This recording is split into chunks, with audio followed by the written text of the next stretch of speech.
Audit and assurance.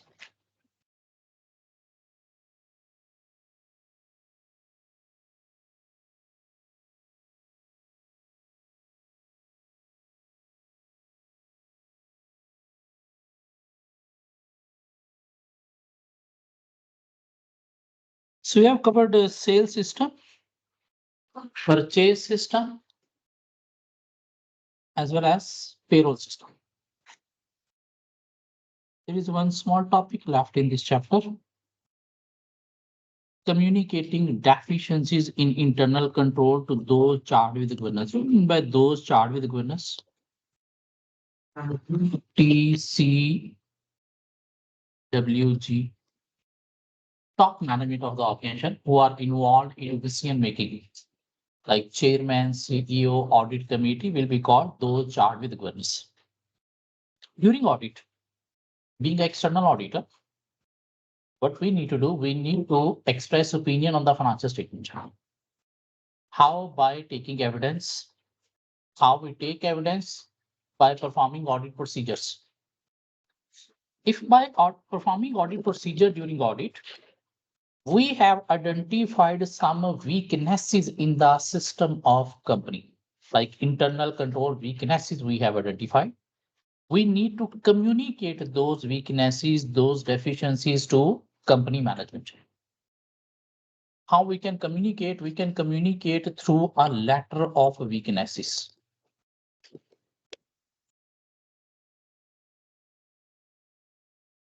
That is also called management letter. And we are sending a letter to company management about weaknesses. In this letter, we will explain the weaknesses that we have identified. We need to explain the implication of these weaknesses, mean what could be the problem for a company if company do not correct these weaknesses in their system. And also we need to provide recommendation, mean controls, mean how company can overcome these weaknesses.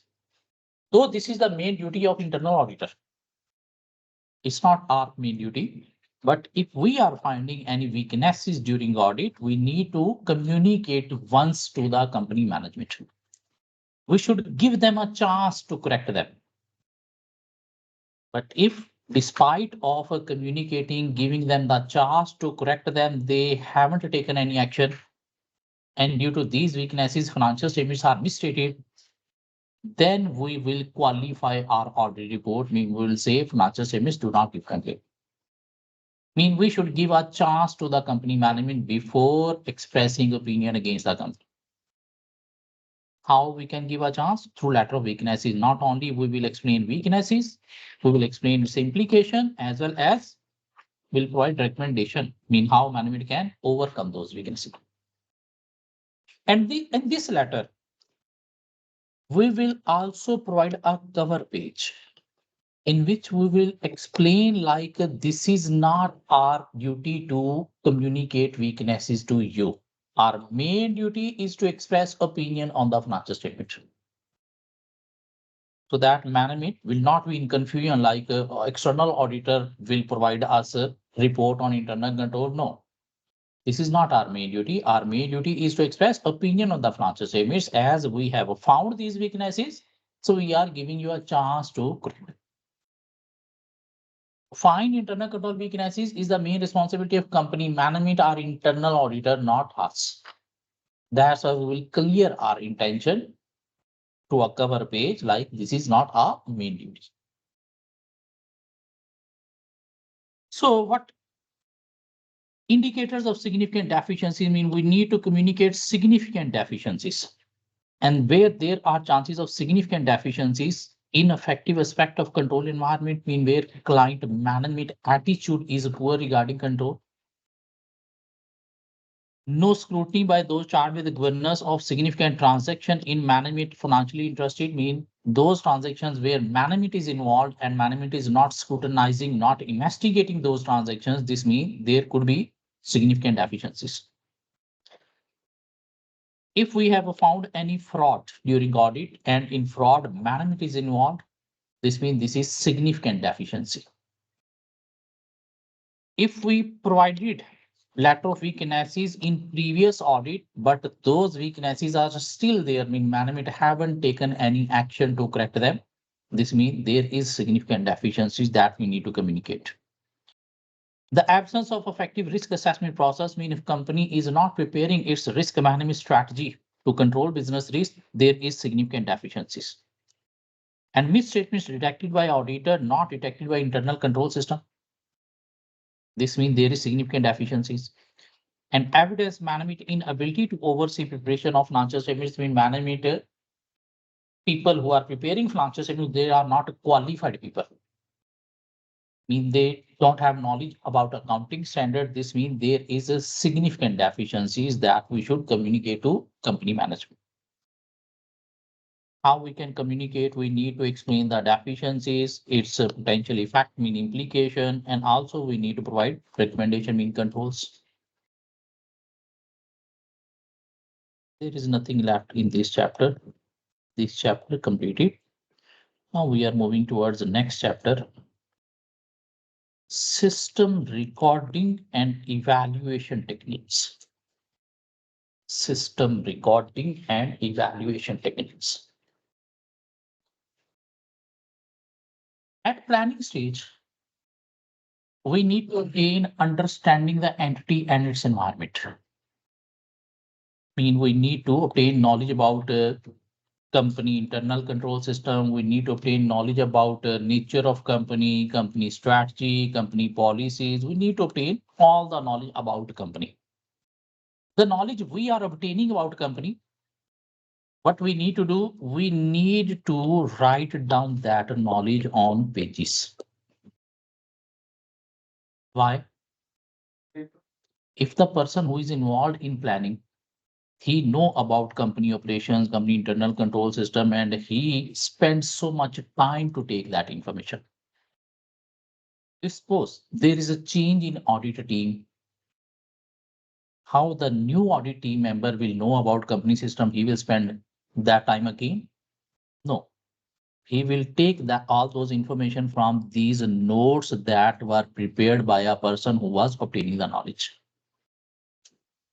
So if we are getting knowledge about client company, what we need to do, we need to write it down on pages, or we can make some diagram. Like if company receiving a sale order, then there is a dispatch note that company is preparing. Against dispatch note, company is updating its PIR. After dispatch note, company is preparing its invoices. After invoices, company is recording transaction directly into ledger or through daybook. So we can prepare diagram. If we are writing client company knowledge in a notes form, that will be called a narrative notes. And instead of writing in notes form, we are preparing diagram about client system and control. That will be called flow chart. And these are two techniques of system recording.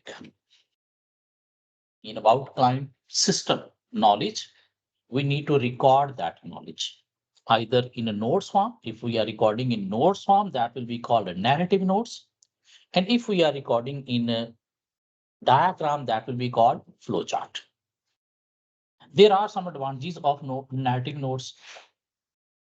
We can easily understand the system through narrative notes. We can record the system easily. If there is any change in the system, these notes are in Word format. We can simply just drag the cursor here and we can incorporate all the changes easily. But in flowchart, we cannot incorporate changes easily. If there is any change in system, we need to redraw the flowchart again. This is disadvantage of flowchart. But there is advantage of flowchart. Controls can easily be highlighted. We can easily understand the system by having one picture only. Okay, after this, there is this, after this, after this. So we can easily understand, we can highlight control easily. But in notes form, Highlighting control will be difficult because we need to read all the notes, and if those notes are on 10 pages, it will take time. So what are the net advantages of native notes? Making notes is more practical where system is simple.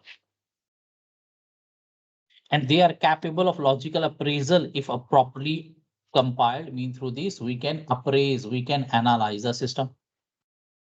And they are useful supplement to flow chart to record exception routine. Mean through notes, we can even draw flow chart easily. But there are some disadvantages of native notes. Complex systems are difficult to praise when recorded in notes form because we need to read the notes properly. We cannot highlight control easily, and highlighting control through flowchart is easy, but through notes is difficult. And there are some advantages of flowchart. Diagrammatic and shorthand symbols give a perspective to the system description.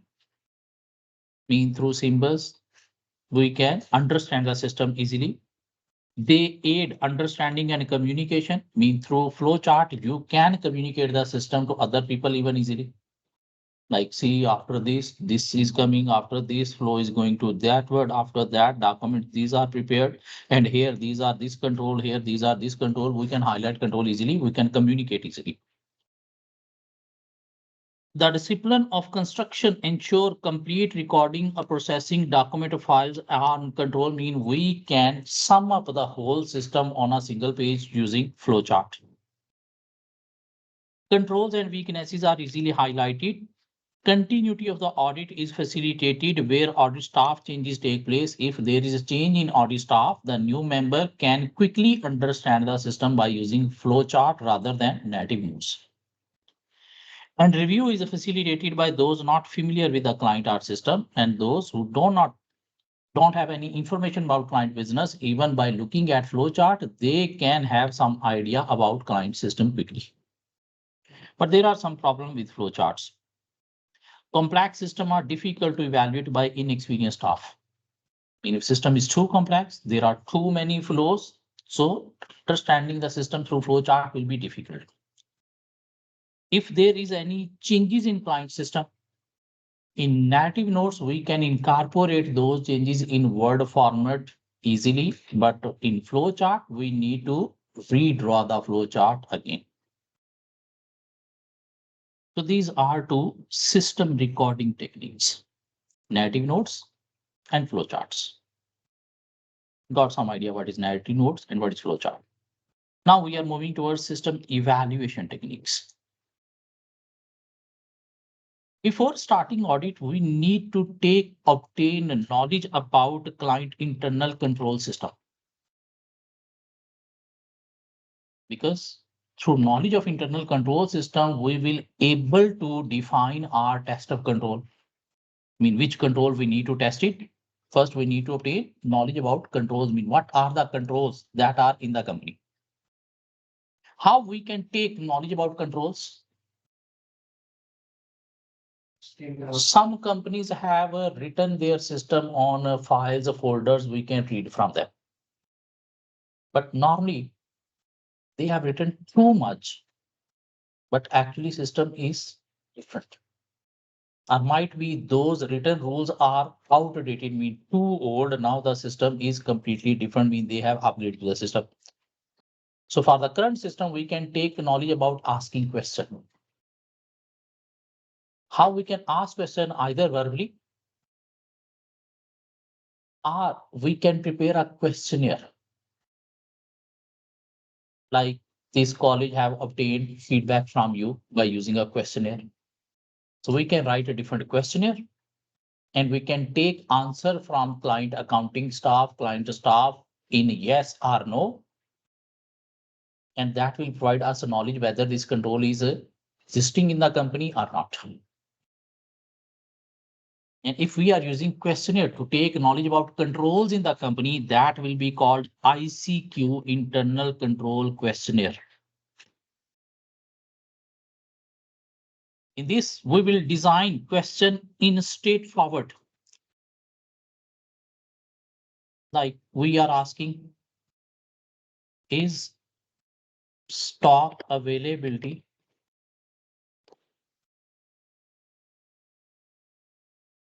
Check performed before while accepting order.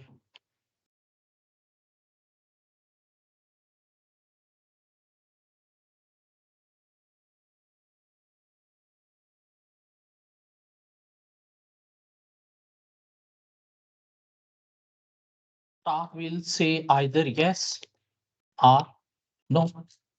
Yes mean control actually exists. No mean control doesn't exist. Or sale invoices are matched with the dispatch note and sale order. Yes, control exists. No, control doesn't exist. Are there two-person present while receiving cash from the customer?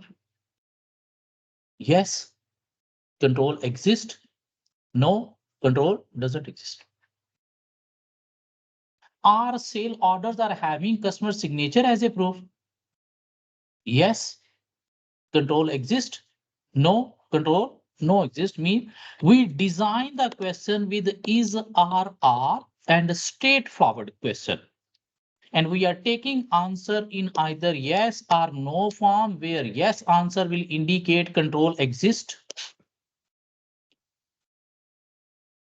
and no answer will indicate no control exist.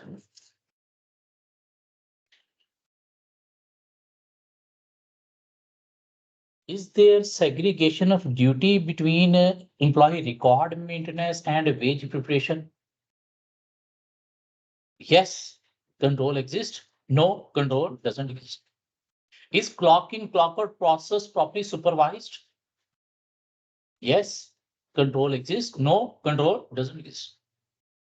Is overtime authorized by foreman? Yes, control exists. No, control doesn't exist. Are quality and quantity check performed while receiving goods from the supplier? Is yes, control exists. No, control doesn't exist. Is sporting document cross or cancelled while making a payment to the supplier? Yes, control exists. No, control doesn't exist. This is called ICQ. I'm giving you 5 minutes.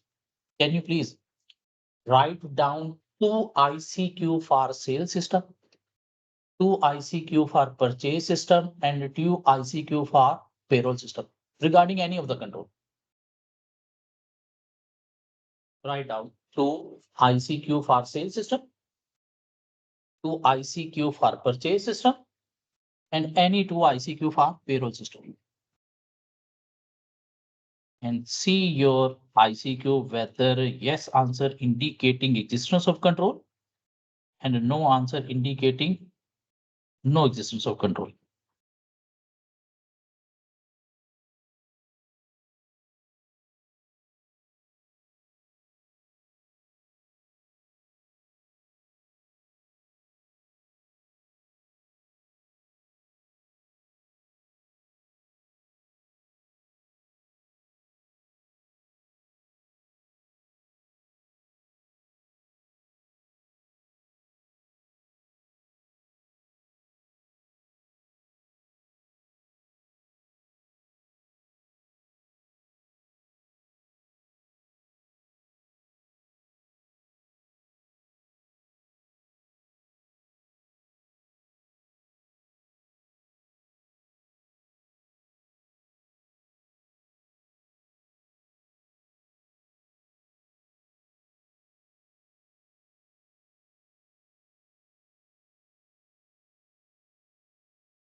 Online people, are you also writing something? Are you there? Samina, Hassan Ali, are you there? No answer.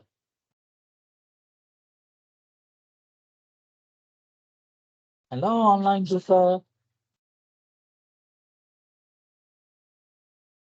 Okay. Samina, are you making ICQ for sales system, purchase system, and payroll system?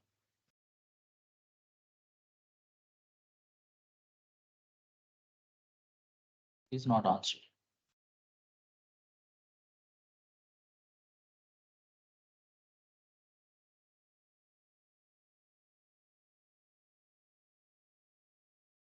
ICQ, internal control questionnaire.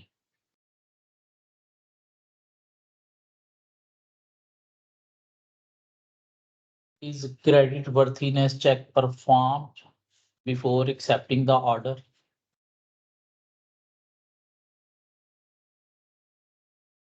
Are pre-numbered GDNs are prepared? Is arithmetic check performed on sales invoices or purchases? Is tendering process followed by placing order? Is stock is GRNs are matched with invoices and orders for payroll? Is company obtaining a signature from employees while giving them payment? Is a clock in clock out process is properly supervised? Are company obtaining two reference for each employees? Is our straightforward question. So that yes answer indicate control exists. No answer indicate control doesn't exist. Now we are moving towards controls evaluation techniques, ICEQ.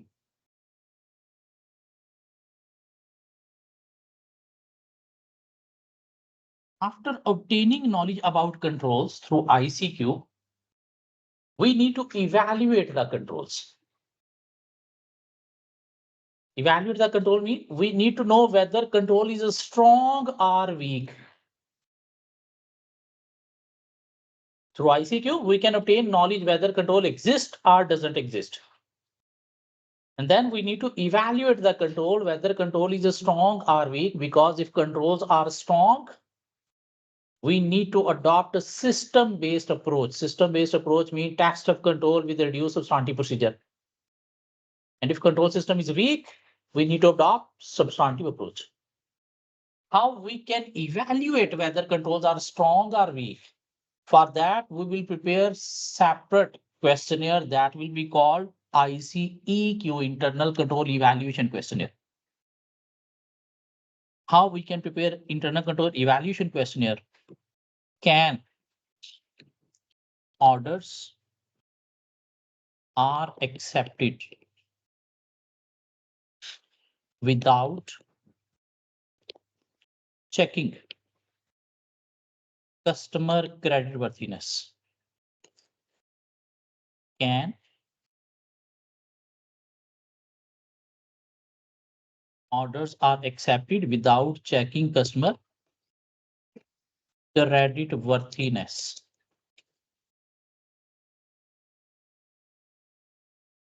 Yes, indicating control is weak. No, indicating control is strong. Mean we will design question in a negative form, not straightforward. In ICQ, we design questions straightforward where yes will indicate control exists, no will indicate control doesn't exist. But in ICQ, regarding those controls that we have obtained knowledge through ICQ, now we are checking whether those controls are strong or weak. Can orders are accepted without checking customer creditworthiness? So both of them are yes or no questions. Yes or no question. But in ICQ, yes will indicate control exists. No indicate control doesn't exist. They will not tell us about the strength or weakness of control. Because we are designing straightforward question. But in evaluation, we are designing in a negative form question where yes will indicate control is weak and no will indicate control is strong. Text manager entering data to master file. It is a like Yes, control exists. Mean only sale manager is responsible. No, control doesn't exist. But in ICQ, we need to prepare question in negative form. Can arithmetic check not performed on invoices? Yes, control weak. No, control strong. Can orders are accepted without checking stock availability? Can purchase orders are made without obtaining a quotation from approved suppliers? Can GDNs are retained without having customer signature? Yes will indicate control is weak. No will indicate control is strong. Mean ICQ will inform about existence of control, where yes answer will provide control exist, no doesn't exist. But in ICQ, it is used to evaluate the control, where yes answer will indicate control is weak, no answer will indicate control is strong, because we are designing question with the can and in a negative sense.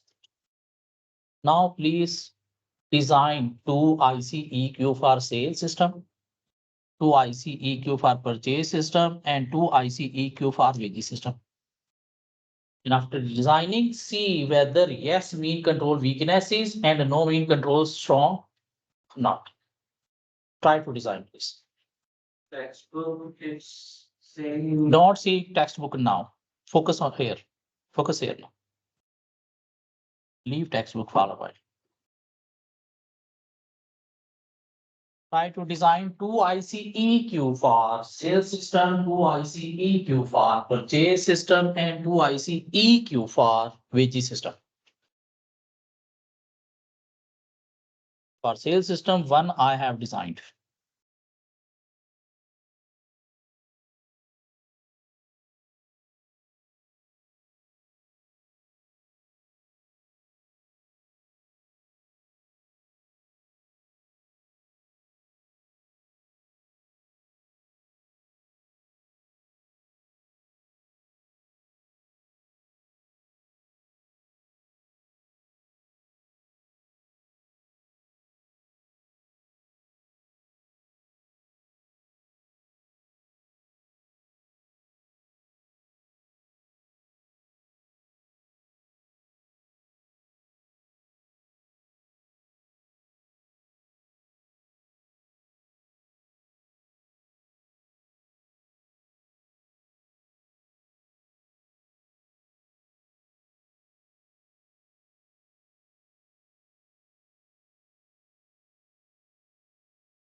To designing, read your ICEQ whether yes answer indicating control weakness and no answer indicating control strength.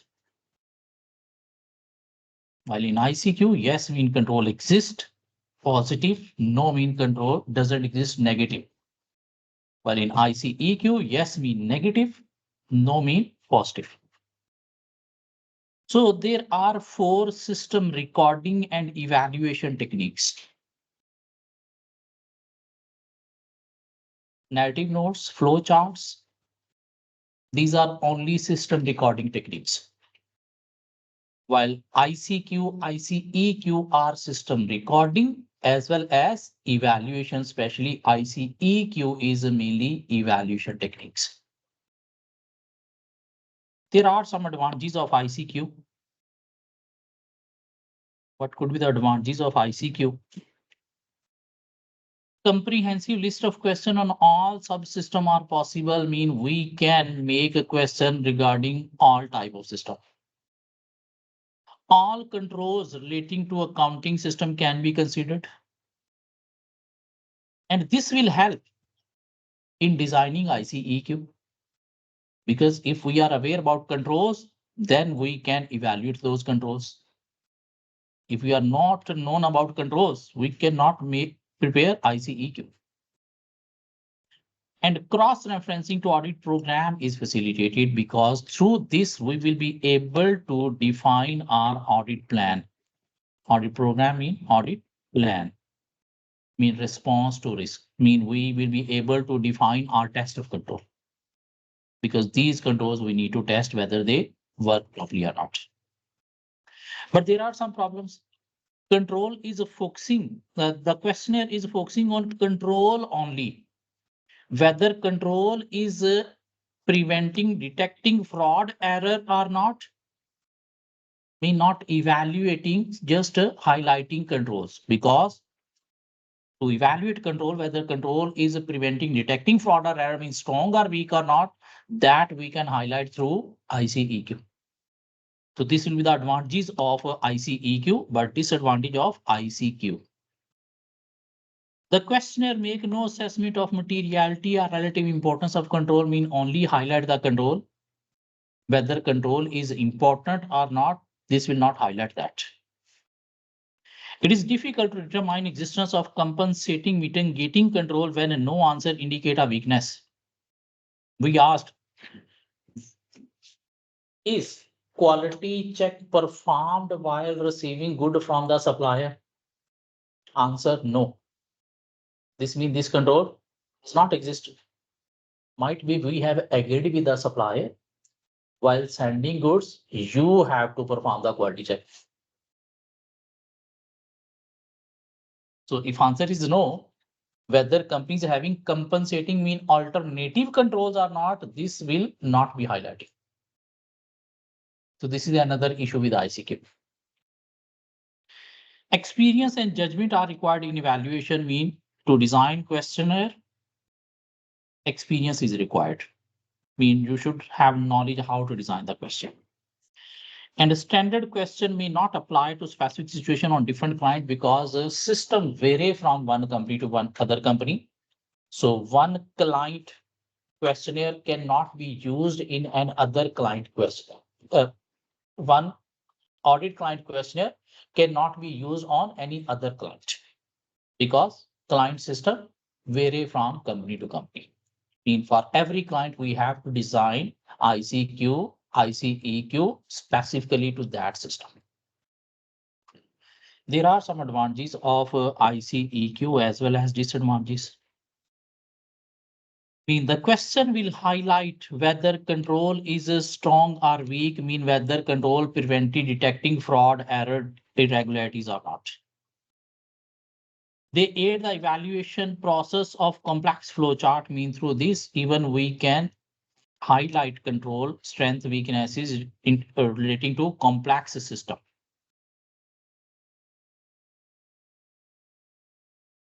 And there is disadvantage, question need to be designed carefully. Because if we have designed a straightforward question using is R, so that will just highlight the control rather than evaluate. This chapter is finished. Nothing left in this chapter.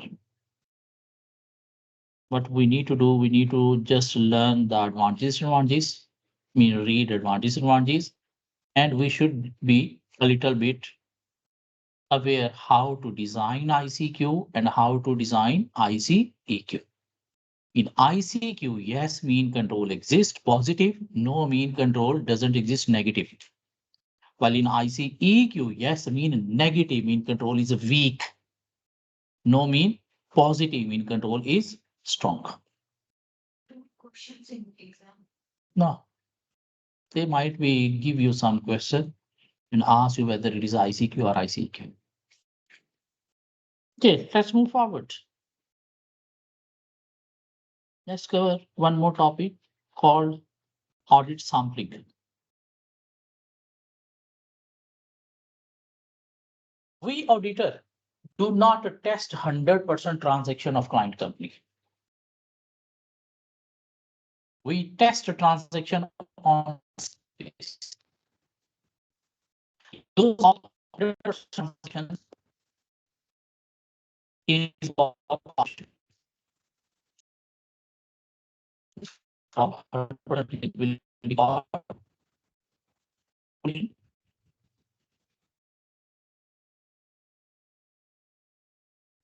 Suppose there are 1,000 transactions. We have decided to verify only 50 transactions. Those 50 transactions mean part of population will be called sample. System automatically doing different things without my permission. Like you people do without your parents.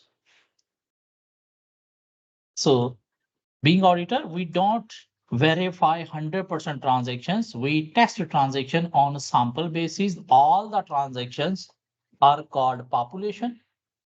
And we choose a part of those population and perform procedure on that part means sample. And the result of sample we apply to the whole population. All transactions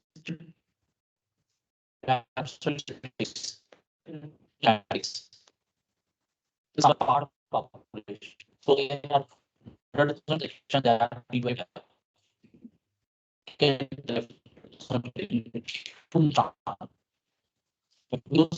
say sample of 500 transactions. Verify 500 transaction as a result of can try to so I explain the application of auto gives listen of item within an option. Let's see.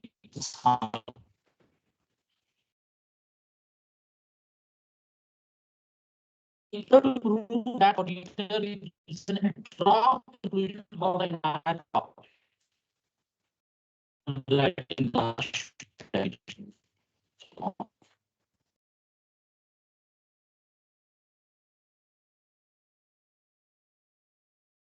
Of audit procedure to listen to the conclusion and drop conclusion about the entire population. Based on the result of sample, we will talk conclusion about the conclusion that is called sample.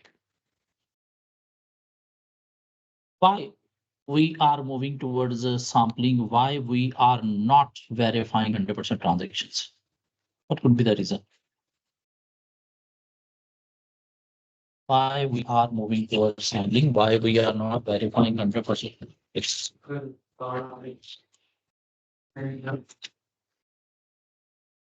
due to time constraints, due to cost constraints.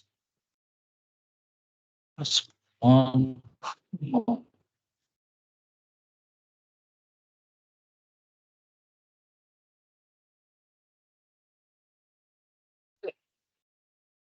due to time constraints, because to verify 100% transactions for complete 1 year, it will take more than 1 year.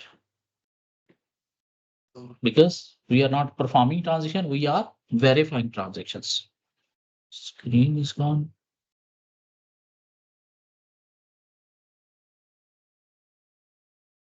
Should switch.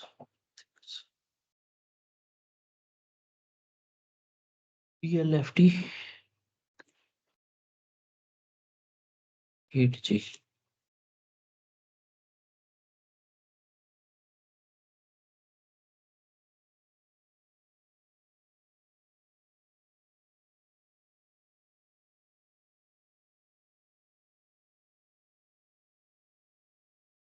Okay, why we are moving towards sample rather than 100% transactions? Doesn't allow us cost, doesn't allow us to 100% transaction pay extra. If we are working too many hours, so our audit fee is not covering those costs because we are charging very nominal amount as audit fee. Then we are not asked to provide a complete accuracy. We are to provide a real insurance. It's a list insurance. We don't provide already. That's why we are changing 700% basis. The other is we effective. Like client system is strong. Even we get it as a biastic transactions. So they don't need to check everything. Like when it is a massive we can try even through smart transactions. But the other is we climate resources. We are not using audit resources economically. We are wasting time, especially on those account where this value is not okay, we can go under transaction. Value is no impact on the financial statement, it's not clear, and we are testing that will be uneconomic audits. Or if we ask our audit staff, these are 500,000 transactions for the company.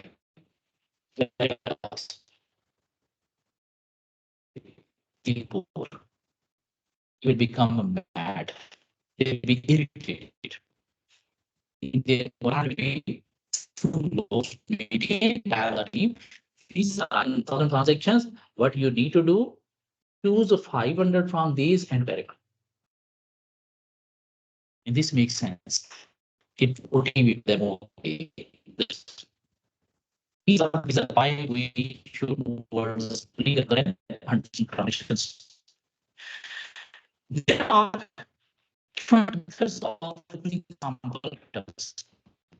There are different methods of choosing sample items from the population. One method is called random sampling. What is random sampling?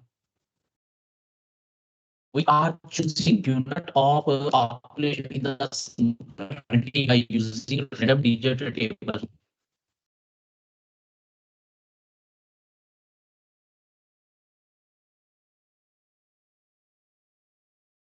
It would be like this.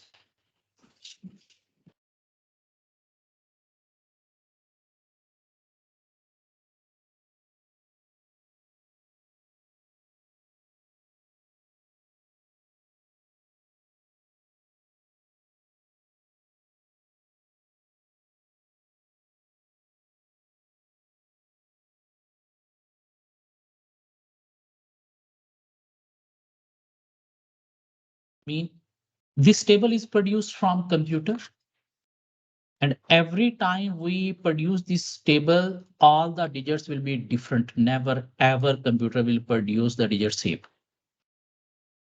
Suppose we are having 1,000 population. Mean we are having 1,000 invoices, number wise 1 to 1,000, and we want to withdraw a sample of 50,000 population. We need to draw a sample of 50. How we will choose? We will take any of the three columns. We will choose the 784 number invoice first. Then we will choose a 527 number invoice. Then we will choose a 396 number invoice. Then we will choose a 50 number invoice. Then we will choose a 131 number invoice. Mean all the units in the population are having equal chance of selection. That's why this technique is considered a best sampling technique, because we are choosing sample units randomly. Mean all the units in the population are having equal chance of selection, and the sample will be proper representative of the population. Sample will be having all the characteristics of the population, because we are choosing sample unit according to random digit table. This is called random selection. There's another sampling technique called monetary unit sampling. What is monetary unit sampling? We have decided we're gonna choose a sample of 50.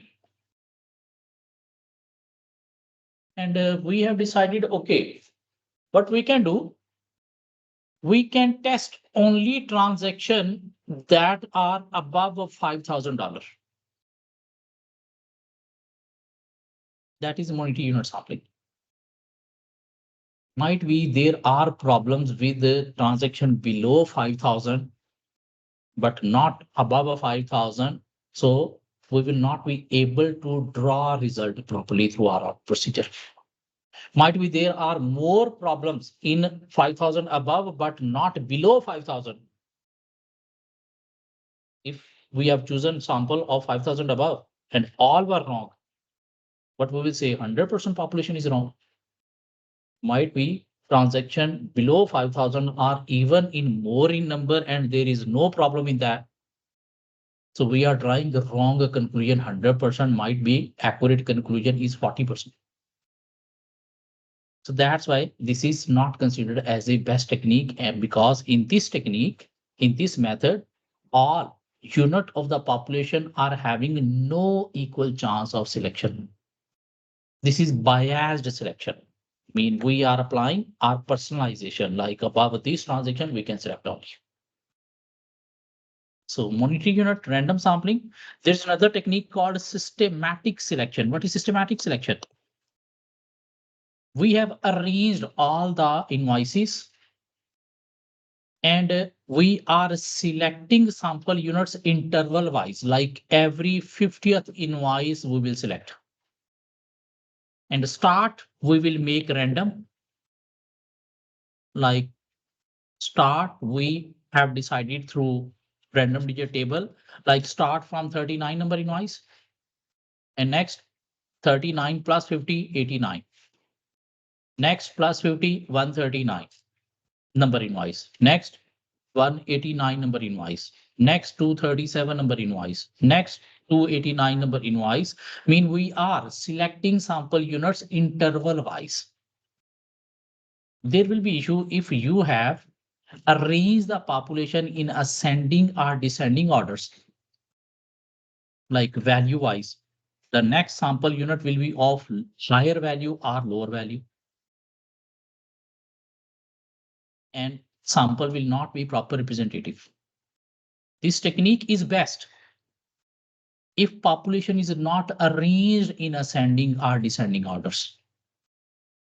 Then might be every unit have equal chance of selection. If it is arranged in ascending or descending orders, like value wise, then the next unit will be of higher value, higher value, higher value. Sample will not be proper representative. And how we define the formula interval in this interval, we define through a formula like population size divided by sample size. Like if suppose we are having 1,000 population, we're gonna take sample of 50.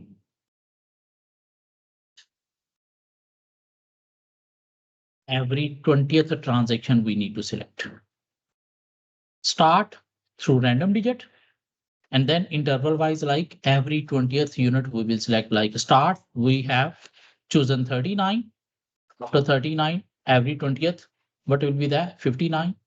79, 99, 119, 139, like that. It's a good technique, but population should not be arranged in ascending or descending order. So monetary unit sampling, we are choosing sample unit according to money value. Random sampling, we are choosing sample unit using a random digit table, and every unit in the population will be having equal chance of selection. In monetary unit, item below that money value are not having chance of selection. And systematic, we are choosing sample units interval wise, starting randomly, and that interval we will define using a formula called population size over sample size. Which one is Random. There is another technique called sequence or block sampling. In this, we will select sample units that are adjacent. Like to test invoices, we have decided, okay, we can just test invoices of last week of September.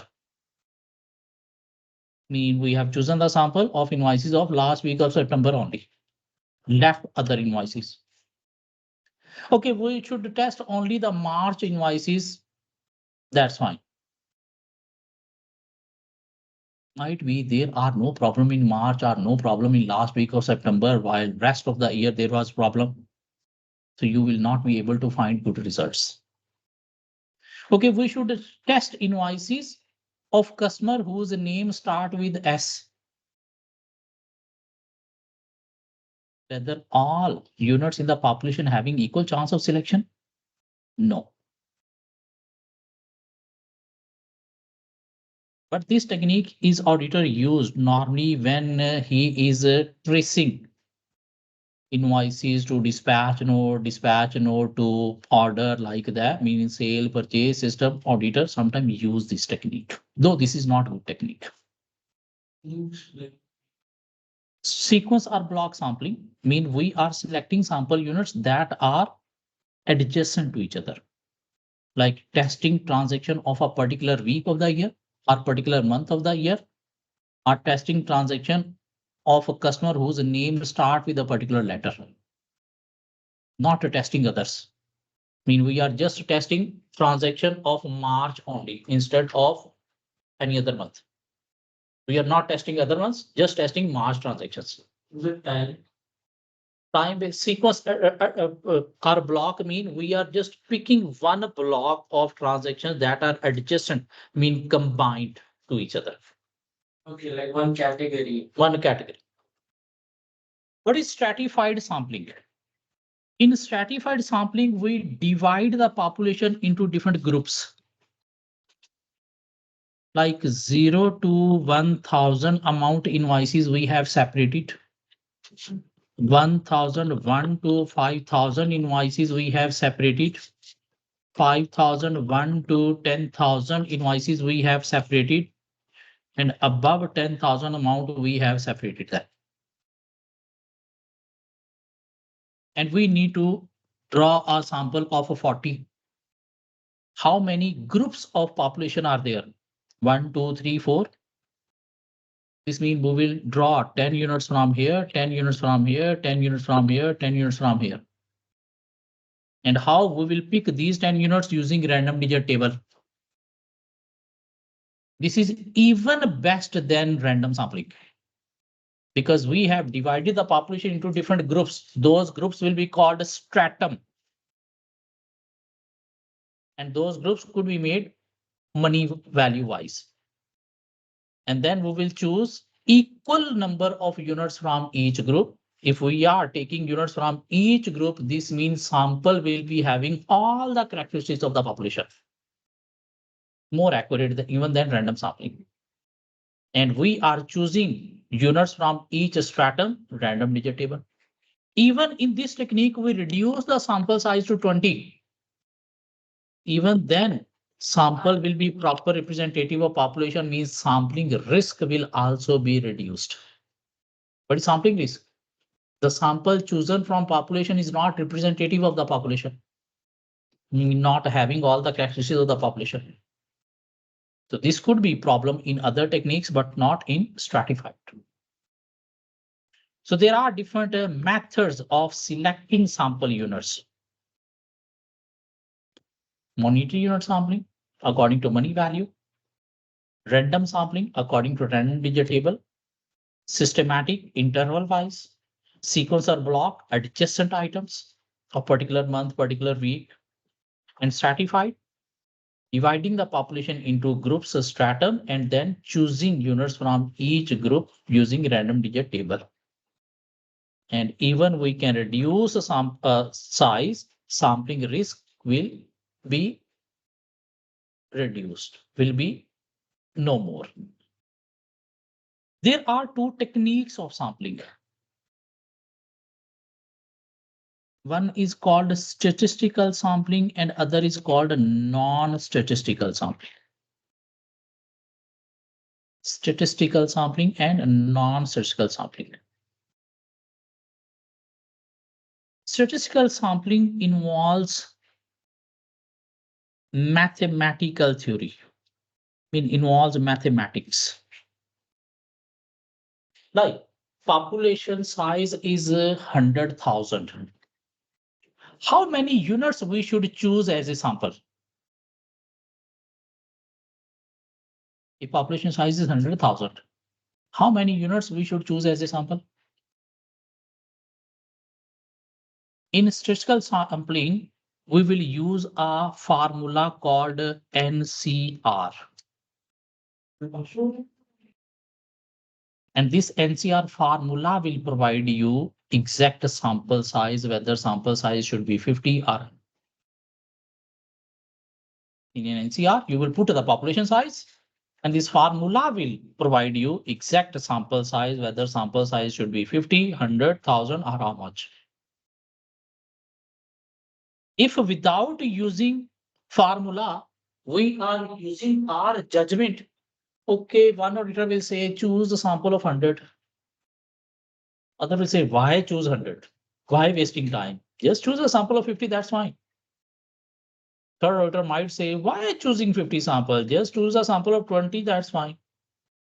We are not using mathematical formula, so that will be called a non-statistical sampling.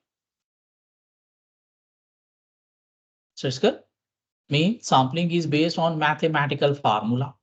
And if we are using mathematical formula, we will be able to define appropriate sample size. That will not be too large or too small, and that will reduce sampling risk. If we are using our judgment could go wrong. Might be we are chosen too large sample that will waste our time. Might be we have defined too small sample size that will not be proper representative, there will be sampling risk. Is that? In statistical sampling, we use a random sampling method. And random sampling random table is based on probability theories. Every unit have equal chance of selection. In statistical sampling, we use mathematics to determine sample size, and we use probability theory, we choose random sampling method. While in non-statistical, it is based on auditor judgment and non-random selection according to auditor judgment. Okay, above this value, choose the sample. Particular this week transaction, choose a sample. This is based on auditor judgment, auditor bias, auditor personalization, and might be sample is not proper representative of the population. Sampling risk will be high. If in future you expressed an opinion on company financial statements and your opinion proved wrong, what will happen? Shareholder, other stakeholder who made decision on your audit opinion, they will sue you for damages. If during audit you have adopted a statistical sampling technique, you can justify yourself. Like even if I have performed procedure based on sample and that issues were not highlighted, so I have used statistical sampling techniques like sample size are determined using a formula. I use probability theory, mean, random sampling. If you are using non-statistical sampling based on your judgment, based on your biasness, you will not be able to justify your position. So it will be evidence. Mean statistical sampling will be defensible in court.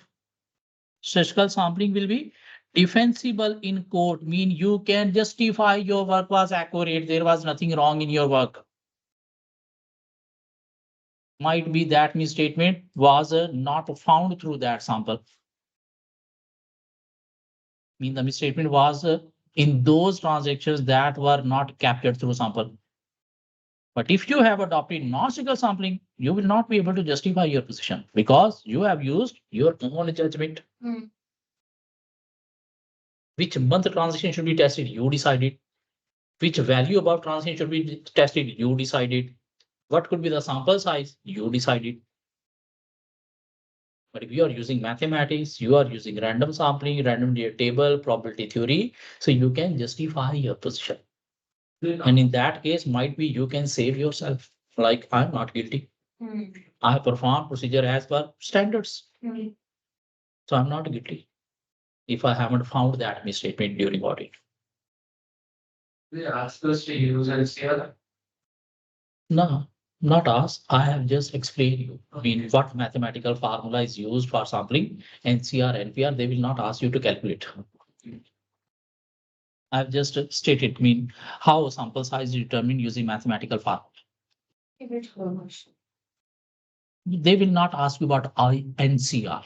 Even you don't need to explain sample is chosen using NCR. I have just explained, mean, how mathematics is used in statistical sampling. Mean sample size is not based on our judgment, it's based on formula. What kind of formula? This kind of formula. So can you identify which sampling methods are statistical and which sampling methods are non-statistical? Monetary unit sampling, statistical, non-statistical. Monetary unit sampling, above a certain money value, you are selecting the units.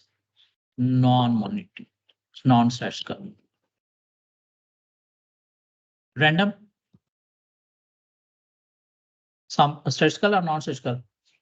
Statistical, obviously, in statistical, you are using random selection. Systematic,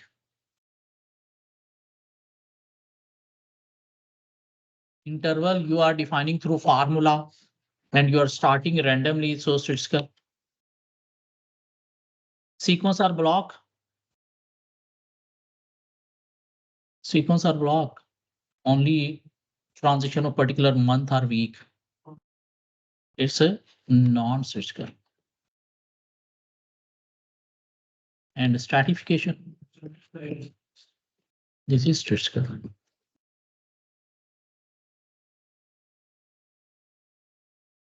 There's another method called haphazard sampling.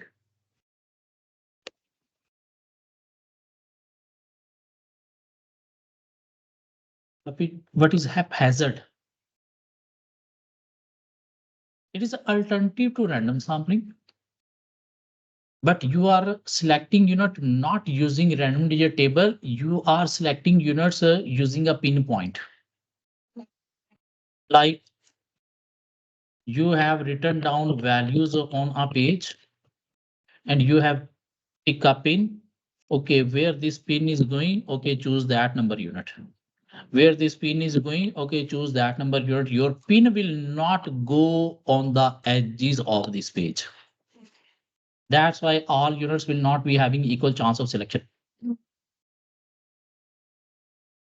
Like you have all the invoices combined and close your eyes. Okay, choose that invoice, choose that invoice, choose that invoice. You will not choose the item on the edges. That's why all units will not be having equal chance of selection. But if you don't have random digit table, you can use this selection.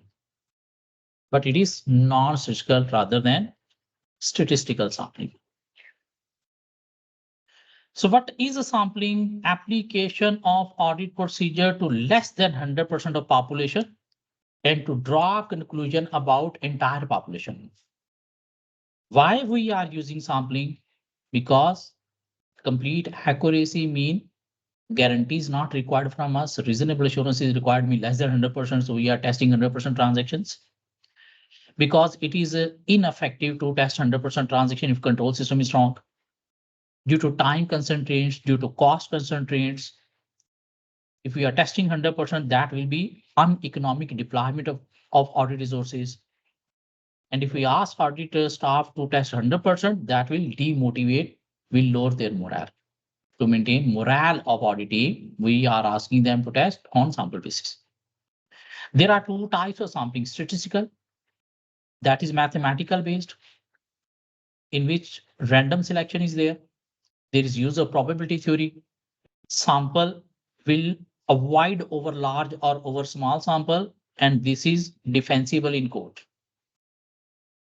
Non-statistical, based on auditor personalization, auditor judgment, biased, no mathematical formula is used, no random selection, no use of probability theory, and sample could be over large or over small, and sampling risk will be higher. There are different methods of selecting sample units: monetary unit sampling, random sampling, systematic sampling, sequence or block sampling, stratified sampling, and haphazard sampling. There are some factors that influence the sample size. In either sample size should be large or small, it's based on certain factors. What are the factors? Assessment of inherent and control risk. If inherent and control risk are high, this means there are more chances of misstatement. We should choose large sample or small sample. We should test more transaction or less transactions. More sample size will be large. If assessment of inherent control risk is lower, mean there are less chances of misstatement, we can test a few transactions because system is reliable, so sample size will be smaller. It depends upon reliance on other tests related to same audit objective. Mean if the result of test of control are positive, mean control system is strong. In substantive test, whether we should go for large sample or small sample. Small. But if the test of control results are negative, then we should move for large sample size in subtractive procedure. Measurement of tolerable deviation. What is that? Tolerable deviation. While obtaining knowledge about client system, we are a little bit familiar about the system, whether the system is strong or weak. And based on that, we define there could be chances of misstatement. And before applying test of control, we make our mind. Like normally in this type of company, there could be about 10 control weaknesses that could be ignored because nobody is perfect in the world and no company is perfect in the world.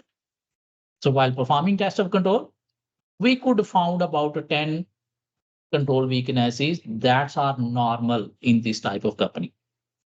Those 10 that we have defined are normal will be called tolerable deviation rate. Mean if during test of control we found about 10 weaknesses, we will tolerate, mean ignore them. But if there are more than 10, this means system is weak. We will not tolerate. If our tolerable rate is 10, Mean during audit, about 10 control weaknesses we will ignore. But if suppose client management integrity is doubtful, there are high chances of fraud in the company, then we set our tolerable rate at 5 rather than 10. Because there are high chance of misstatement, because client management integrity is doubtful. There are more chances of fraud, so we should tolerate only 5 weaknesses, not more than this. This means if we have reduced our tolerable rate of deviation from 10 to 5, when there are more chances of fraud misstatements, if chances of fraud and misstatements are high, whether we should go for large sample or small sample. Large, we should test more transactions. But if suppose previous year our tolerable rate of deviation was 5 and we couldn't found any misstatement. Now this year we have set to 10. My client system is strong. And if tolerable deviation rate is higher, in that case, we can go for small sample size. So tolerable deviation rate will define sample size, whether it should be large or small. If tolerable deviation rate is lower, when it is set lower, when there are more chances of misstatement, in that case, sample size should be large. And once a tolerable deviation rate is higher, because client is honest, system is strong, even we can tolerate 10 misstatements. In that case, sample size should be small.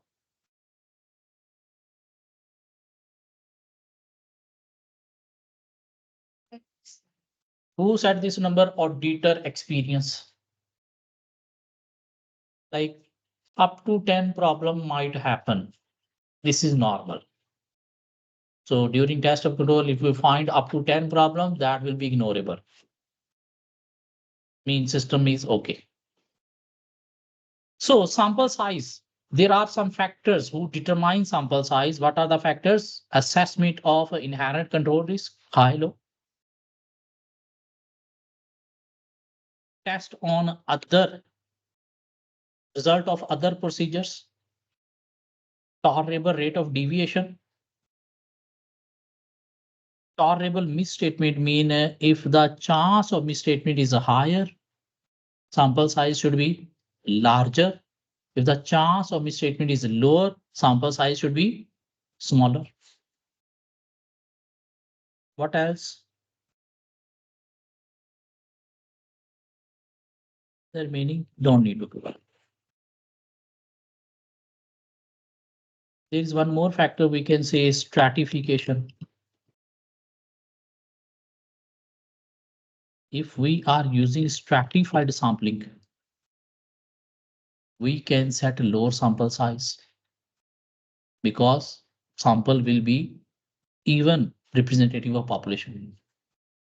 If we are not using stratification, then we should set sample size large.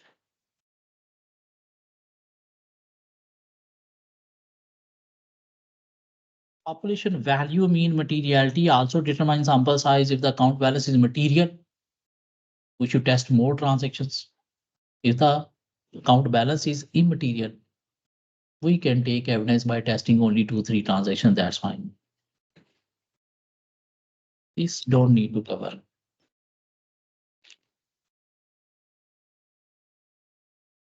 What is mean by misstatement?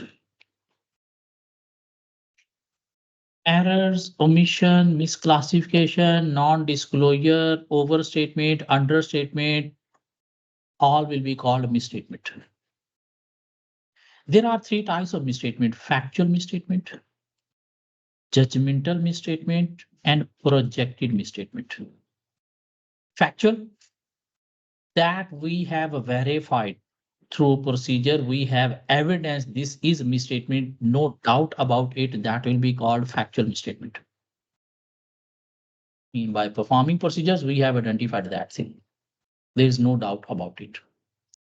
Judgmental, There are some figures in the financial statements that are based on management judgment, estimate.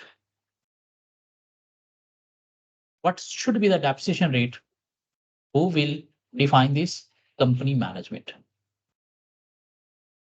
According to asset life, if asset life is 10 years, depreciation rate will be 10%. If asset life is a 3-year, depreciation rate will be 33%. If asset life is 5 years, depreciation rate will be 20%. Whose estimation is that? Company management. And if we are having doubt about that estimate, might be asset life is a 5 years, mean depreciation rate should be 20%, but management depreciating on 10%. Understate the profit and overstate the asset. Not to overstate the profit and asset and understate the expense. If we are having doubt about client management judgment estimate, that will be called judgmental misstatement based on estimate. What is a projected misstatement? At start of the audit, we prepare our mind while auditing this kind of companies. 2,000 misstatements due to error even could happen. If during audit we are finding misstatements up to 1,000, we will ignore them. But above 1,000, we will not ignore. That we have prepared our mind at the start of audit up to this misstatement could happen normal in this type of company due to even error. So that would be called projected misstatement. That auditor is expecting it could be there. Similar to materiality. Is based on initial materiality level as well. So factual, for which we are having evidence, no doubt about it. Judgmental, that is based on client company estimate judgment. And projected, that we have defined could be tolerable. It could happen. And there is nothing to read about other things. Chapter finished now. Yes. Let's take a break. After break, we will discuss some more things.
Okay. We have discussed how to audit a sales figure, how to audit purchases, how to audit payroll. Let's move towards. I'm leaving this chapter 9 for a moment. We'll discuss this chapter later on. We are moving toward discuss how to audit receivables and payables. Account receivables and payables. Account receivable. What is that? Is the income statement item or balance sheet item? Balance sheet item. Balance sheet item. Whether company management will try to overstate it or understate it. Overstate because it's asset. Because overstating the asset, company financial position will be more stronger. How receivable can be overstated? How management can overstate the receivable? Fictitious sale. If company want to highlight sale, they never ever record cash sale, otherwise they have to show cash. They will show credit sale. Through recording fictitious sale, what company will record? Receivable debit, sale credit. This receivable we gonna receive from the customer. Or if company do not record irrecoverable debt expense, mean bad debts, in that case, receivable could be overstated. Receivable is a balance sheet item, and to audit balance sheet item, we need to verify balance sheet item assertions. What were the assertions related to balance sheet item valuation, completeness, rights and obligation, existence, and presentation and disclosure. Controls are relating to income statement item, sale, purchase, payroll. A balance sheet item, receivable is a figure. So to verify balance sheet item, we need to verify their assertions.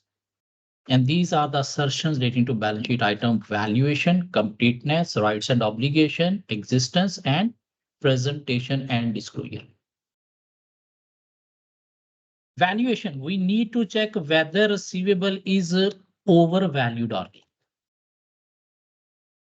But we are going to check whether they are overvalued or not.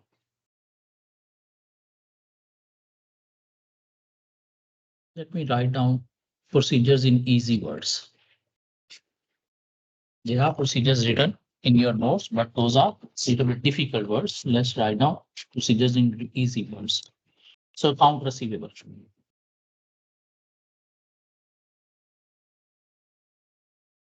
Also called debtors. How to verify its? We need to verify its assertion. Valuation. Valuation, we need to check whether receivables are overvalued or not, not undervalued, overvalued. And how it can be overvalued? If company do not record provision for doubtful debts, like irrecoverable debts, they can be overvalued. Or if company have recorded fictitious sale, means sale is not supported by invoices, dispatch note, order, then it could be overvalued. So what we will write?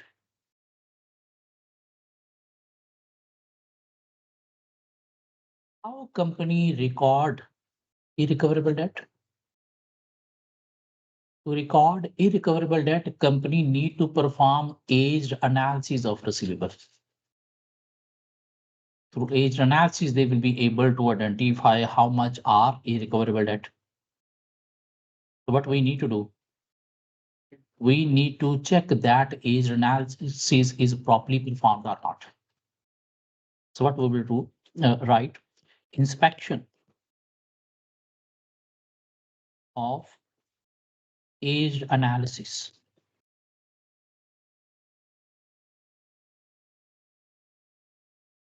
Copy, because age analysis are performed by company management. So inspection of age analysis copy to verify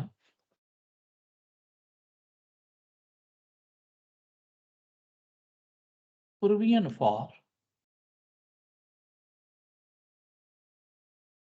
doubtful debts. Doubtful debts mean bad debts.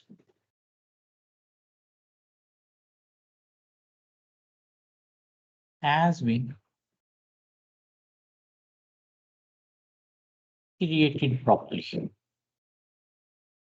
Because if it is created properly, receivables are not overvalued. But if it is not created properly, receivables are overvalued. What else? What else? How we can verify receivables balance?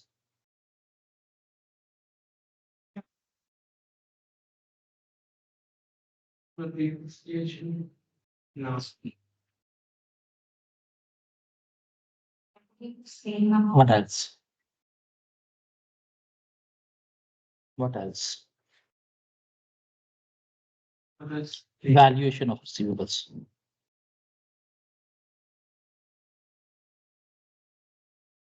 Valuation of receivables. the recording of fictitious sales we can check and manage. Fictitious sale, we can check inventory. If a company have stated receivables at year end, what does that mean? Company will recover this amount in future. If company have recorded receivables at year end in balance sheet, this means company will receive this amount in future. If company have recorded receivables at 31st December, this means in next 2 to 3 months, company will receive this amount. Now, we will see cash flow statement of after year end, because we normally provide audit report after 3 months of the year end. So in those 3 months, cash book, we can check whether on the cash receipt from this customer cash has been received or not. If cash has been received from the customer, this means this receiver was okay. But if in those 3 months, there was no cash received relating to these receivables, this means this receivables is fictitious.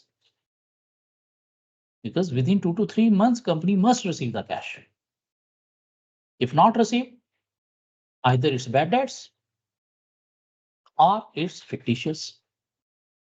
Because if sale has been created fictitious in receivables, company will not be able to receive cash. So what we will do? Inspection of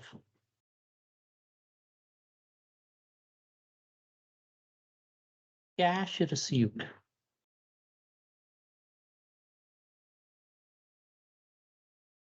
in post balance sheet period or post year end period.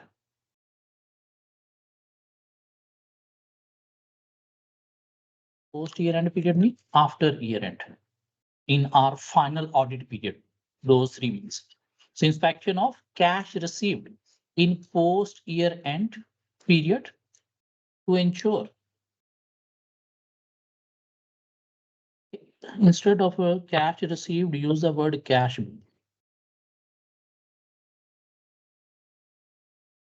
ensure cash has been received against receivables. Because even if in those 3 months after year end, cash haven't been received, this means this is fictitious, that company need to adjust.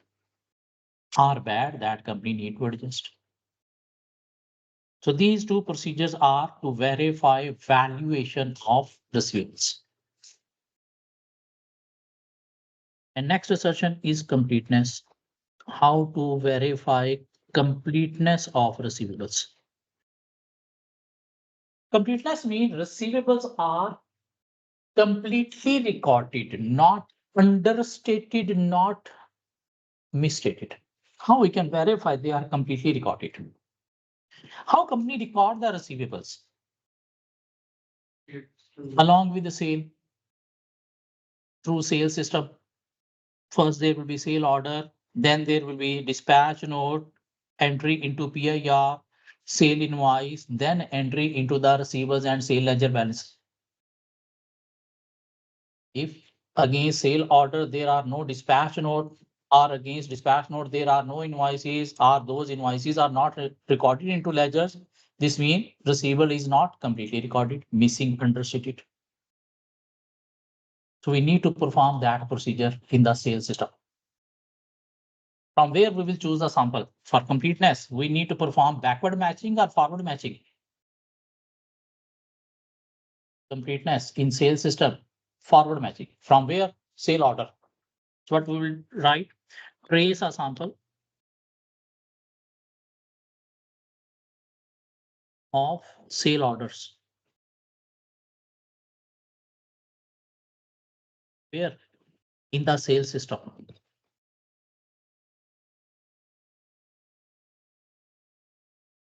To ensure there are relevant GDNs, sales invoices,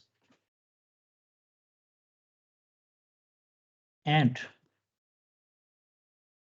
entry into sales and receivable ledger balances. Because if there are no relevant GDNs or sale invoices or entry into sale receivable ledger balances, this means receivables are not completely recorded. They are either missing or understated. Is that fine? But next assertion we need to verify. We need to verify rights and obligation.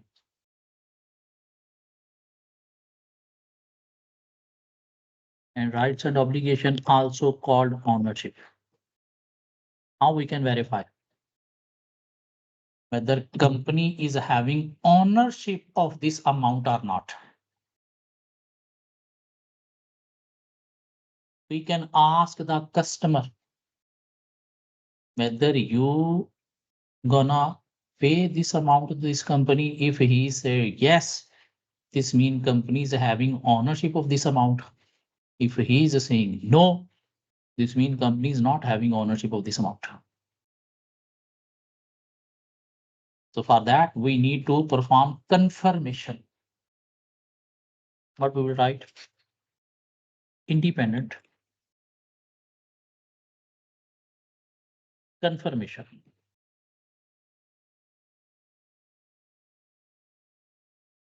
from customer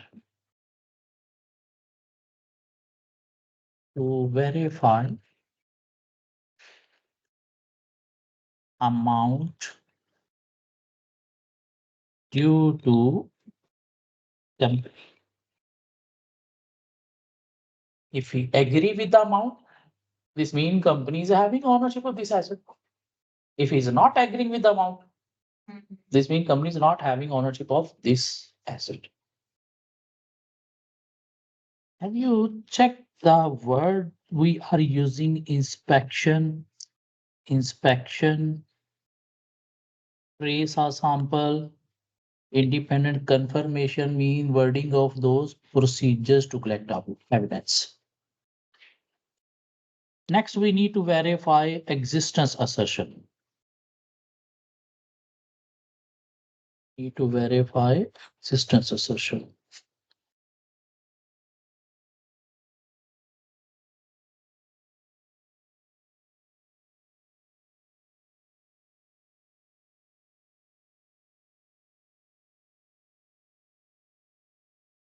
We need to see whether this receivable exists at the year end or not, are relating to this year end exist or not.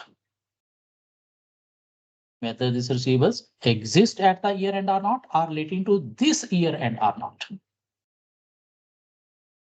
And for that, we need to reconcile first. What receivable ledger balance with control account.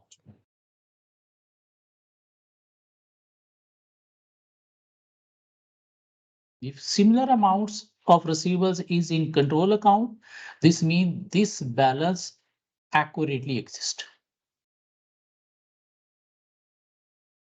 Then we need to perform cutoff.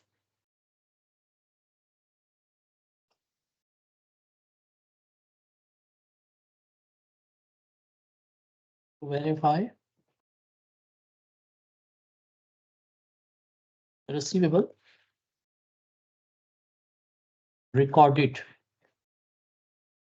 in their correct period against dispatch note.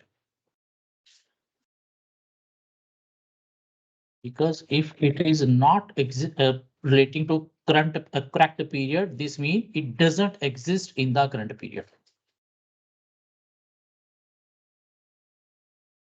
Sometimes receivable balance could become credit. How it could become credit? The payable balance. This balance should be debit, Yeah. but sometimes the receivable balance become credit. In what situation it become credit? If suppose customer have paid us double amount, one amount will cancel his balance, and the other amount will convert the balance into credit. After paying the amount, customer have returned some goods. Okay. Then we need to reverse the entry, say return debit, receivable credit, it will become credit.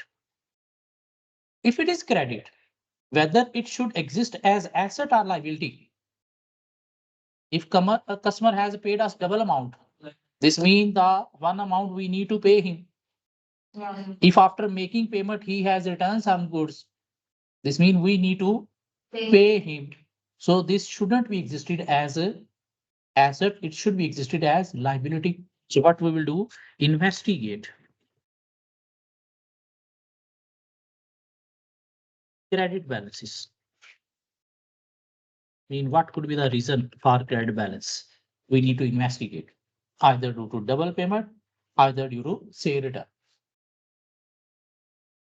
And ensure must be recorded as liability in the balance sheet rather than asset. Because if it is credit balance, it doesn't exist as a receivable.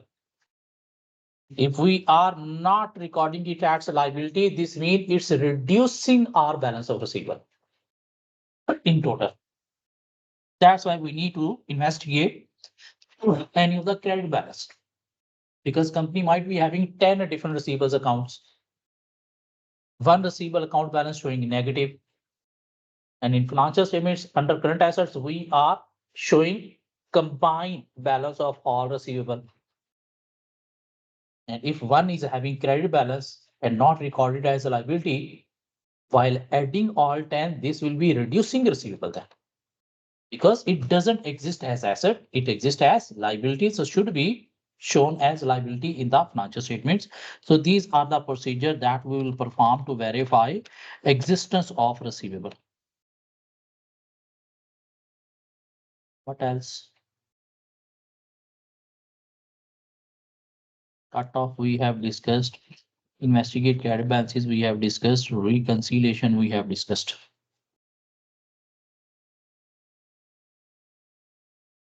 Okay, now moving towards presentation and disclosures.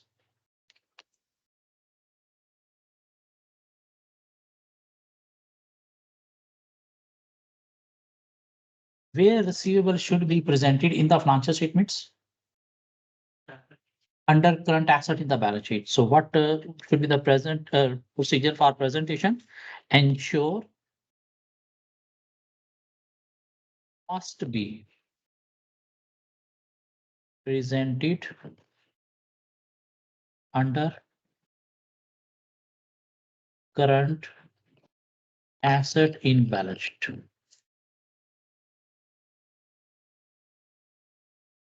Ensure must be presented comparatively.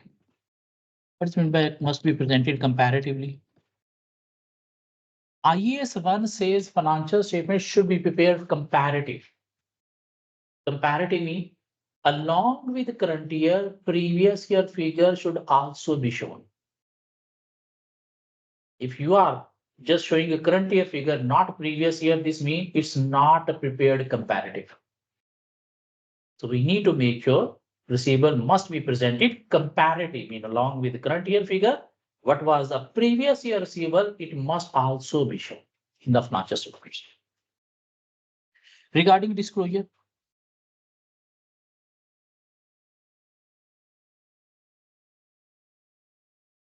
significant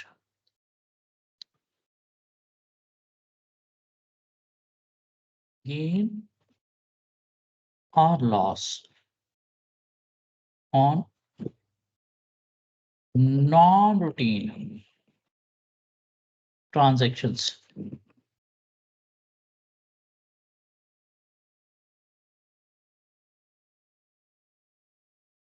should be disclosed separately.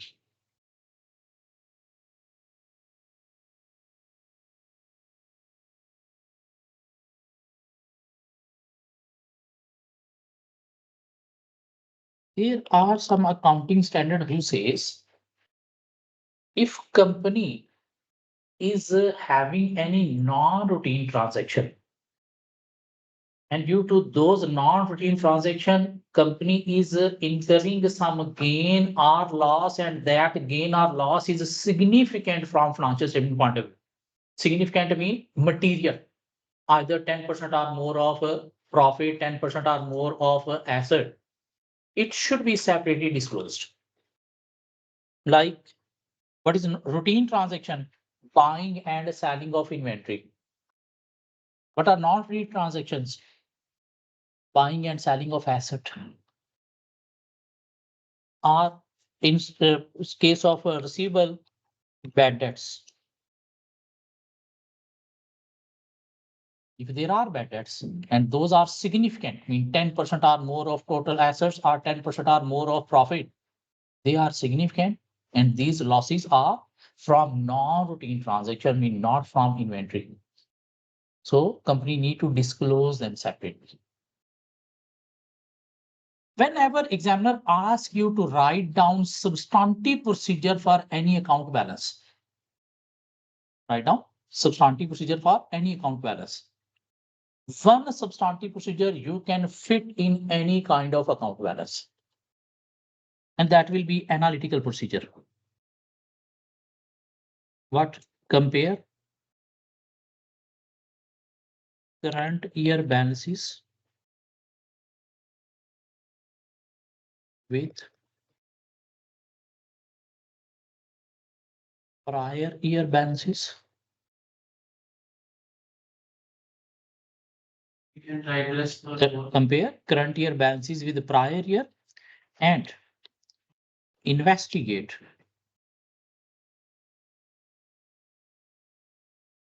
the unexpected fluctuations.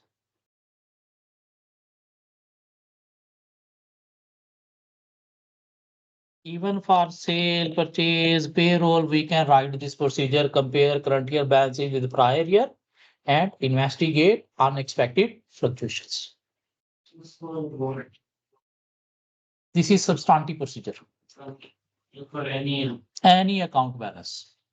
Sale, purchase, wages, receivable, payable, asset, any account balance, we can write this procedure in any account balance. Compare current year balance with previous year and to investigate the unexpected fluctuations. So how many procedures we have written down to verify receivables? 2 for valuation, 1 for completeness, 1 for ownership, 3 for existence. How many? 2, 3, 4 plus 3, 7. 2 for presentation, 1 for disclosure, and 1 for analytical procedure.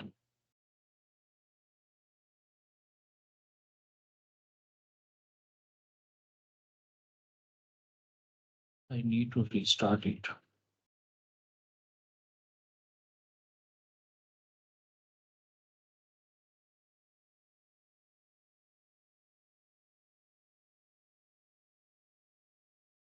So what are the procedures to verify receivables? Inspection of age analysis copy to verify provision for doubtful debts has been created properly. Because if it is not created properly, receivables could be overvalued. An inspection of cash book in India. Show cash is not received, it is just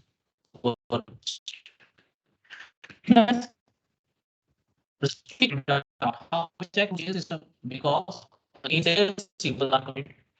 Place a sample of sale order in the sales system to ensure there are relevant dispatch notes, invoices, and entry into the sale and receivable ledger balances if there is a tracing complete in matching the documents. Receivables are complete. And possibly we need to confirm performance to balance. Ownership of these.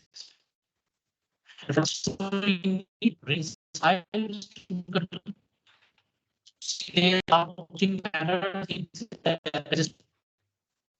We need to make sure whether this balance exists relating to current year or not. And for that, we need to perform.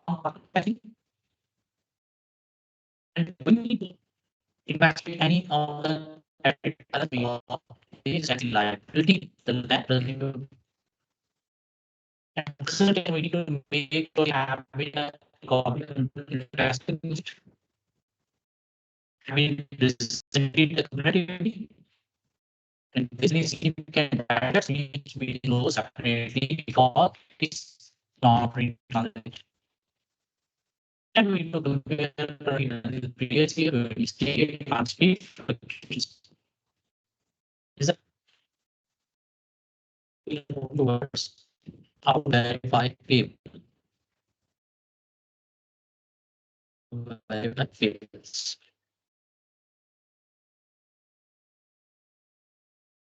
A line here. How to verify payments. Don't know what happened to my laptop. Some to be smart it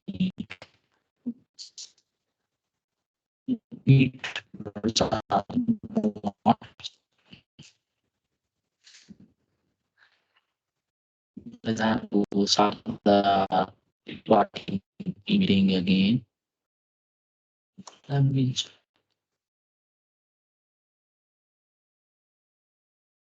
it's due to team. This team is a heavy software. It's running through internet as well, connectivity. That's why it's affecting speed or RAM capacity. Something is going wrong with this. Refresh, refresh, refresh. Let me close down this as well. Okay.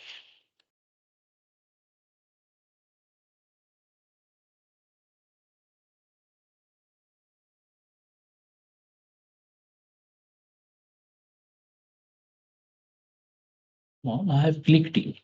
Come on. Okay. How to verify payables?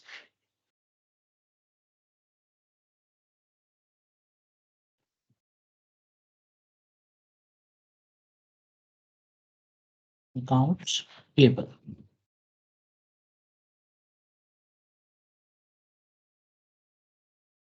The other name of receivables is debtor and name is credit.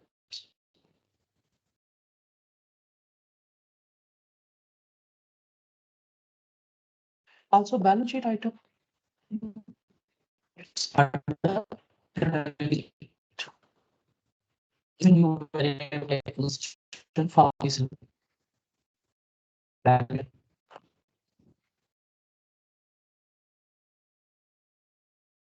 How can I balance sheet? Since by paper, we have to take it is reciprocity.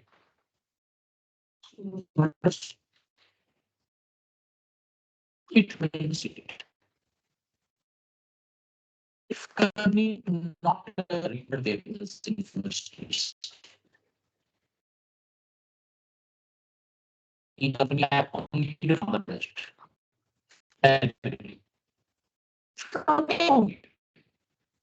Can they ignore the cash payment against it? No, because to supplier they have to pay. They can omit from financial statements at year end.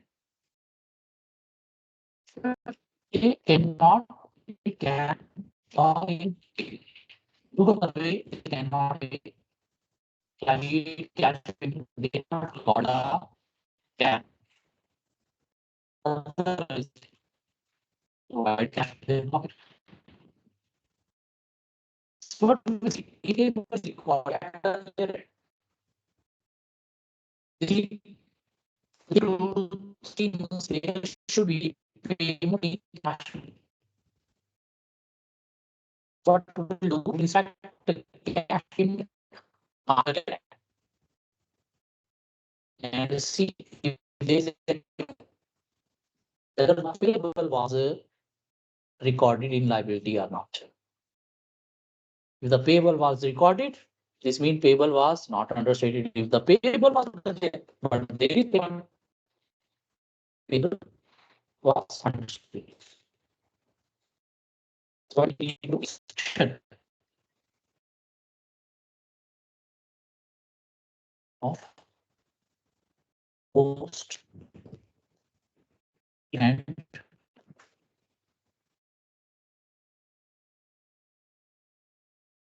cash to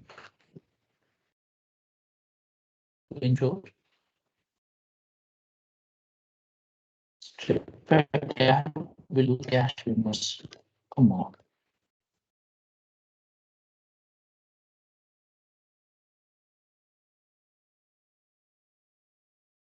Oh, just deleting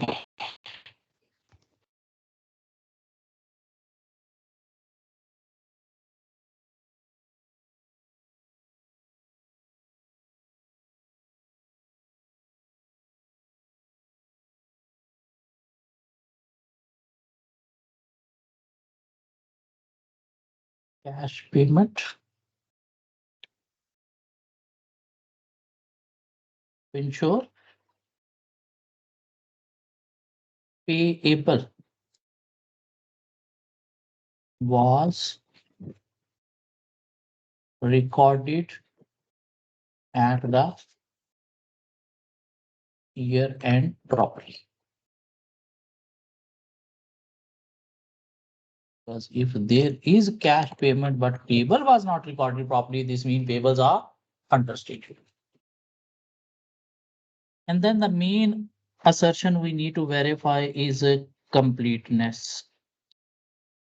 How we can verify completeness of payables? How we can verify completeness of payables?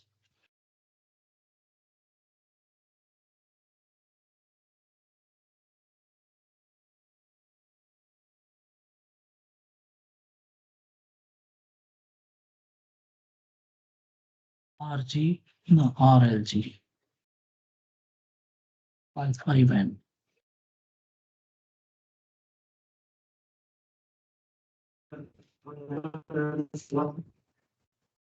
Yep, this is a Google form for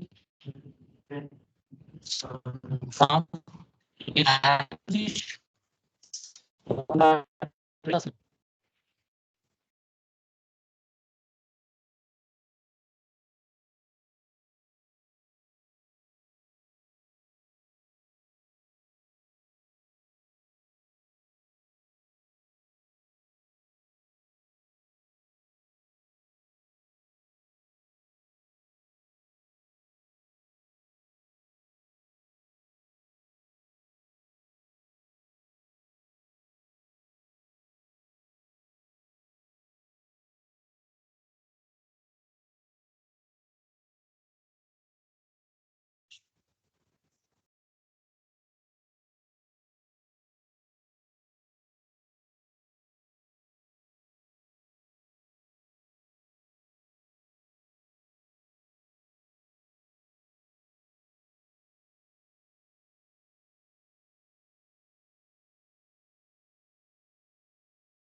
some students are there. If I can check marks.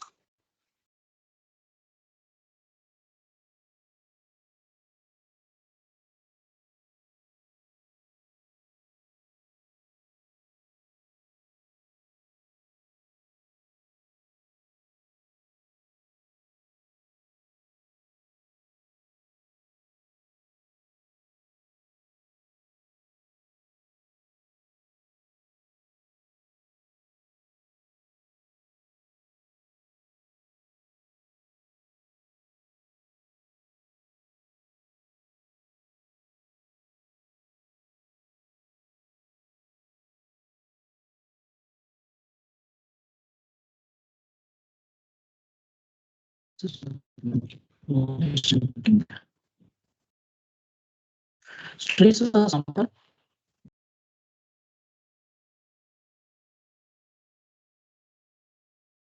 of J transition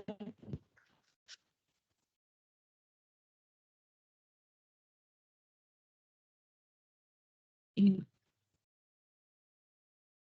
purchase system to ensure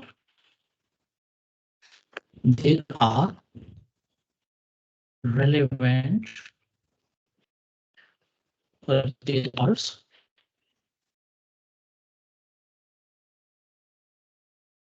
GRNs, purchase invoices, and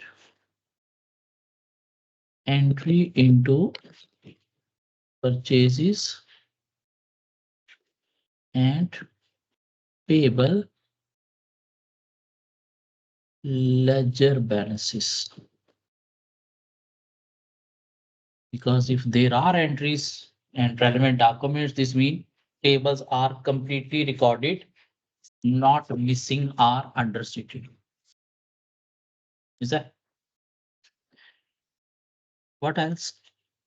Rights and obligation. Of obligation to pay.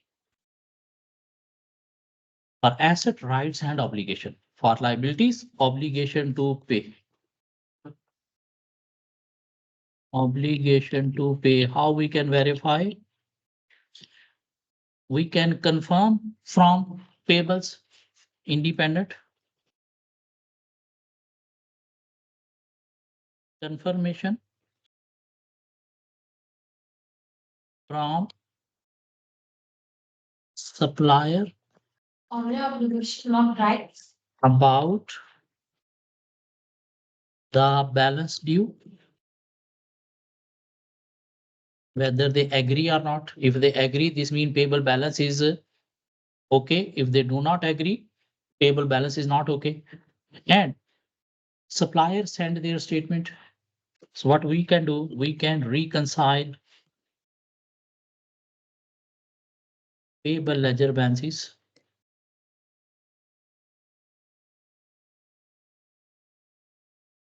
with supplier statements to check obligation to pay. For existence, what we need to do? First, we need to reconcile with control account.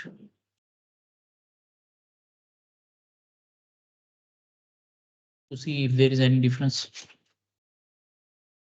Next, we need to perform cutoff to ensure tables are recorded in their correct period.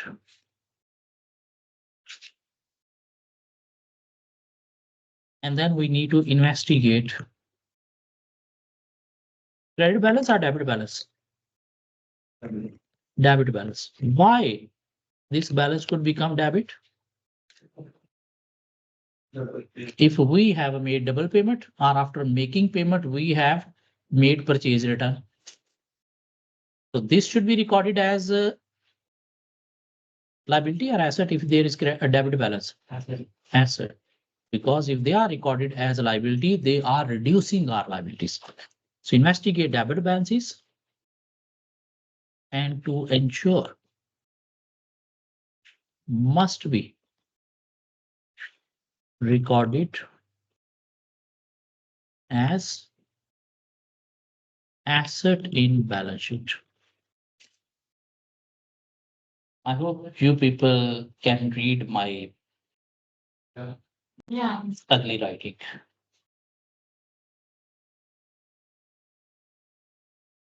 Okay, then presentation. Where it should be presented. Check or ensure must be presented where under current liabilities in the balance sheet.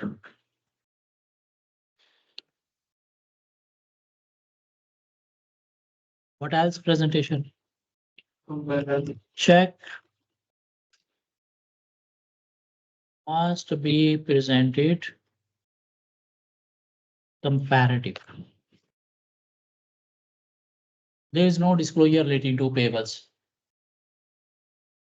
but we can perform analytical procedure.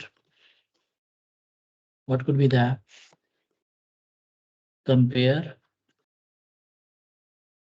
current year balances Oh,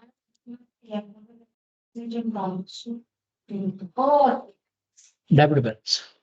So compare current year balances with previous year to investigate unexpected fluctuations.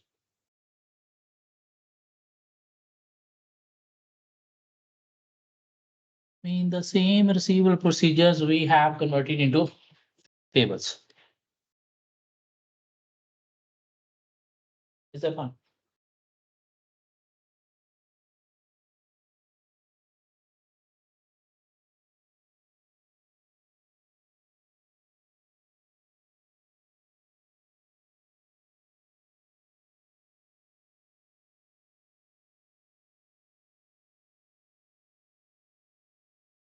If there will be any question on receivable or payables, that will be straightforward. Examiner will ask, write down substantive procedure to verify receivables, write down substantive procedure to verify payables. If they ask how many marks they are asking, just vomit points from there. If they have asked for 5 marks, vomit 5 points, bro. Valuation, completeness, ownership, existence. If asked for more than 5 marks, then move towards presentation and disclosure as well. If less than 5 marks, don't write presentation and disclosure. Write down for main assertions, valuation, completeness, rights and obligation, and existence in the similar sequence. Is that fine? Let's move towards our question.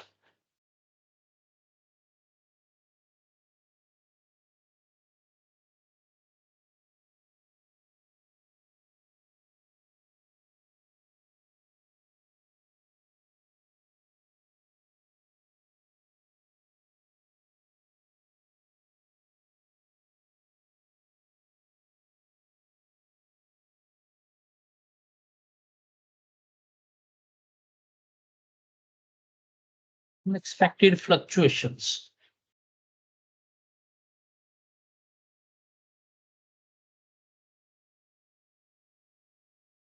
Okay, let's cover a question.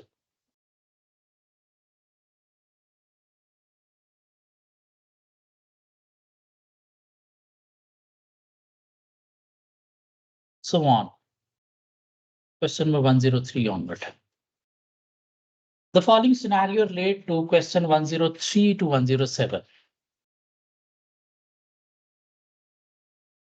You are the audit senior on the interim audits of Savan company. The company introduced a new system at the beginning of this financial year.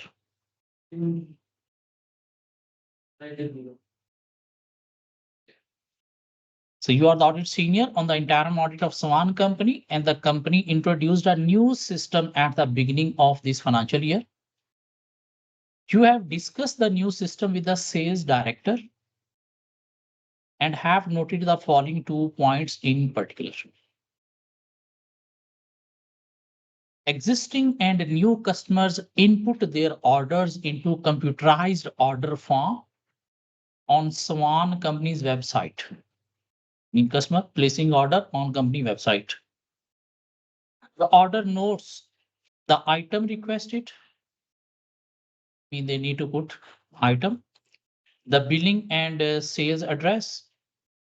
Mean where company can receive the bill, mean where they should set invoice and where they should deliver the goods, and the customer number if any. Phone number.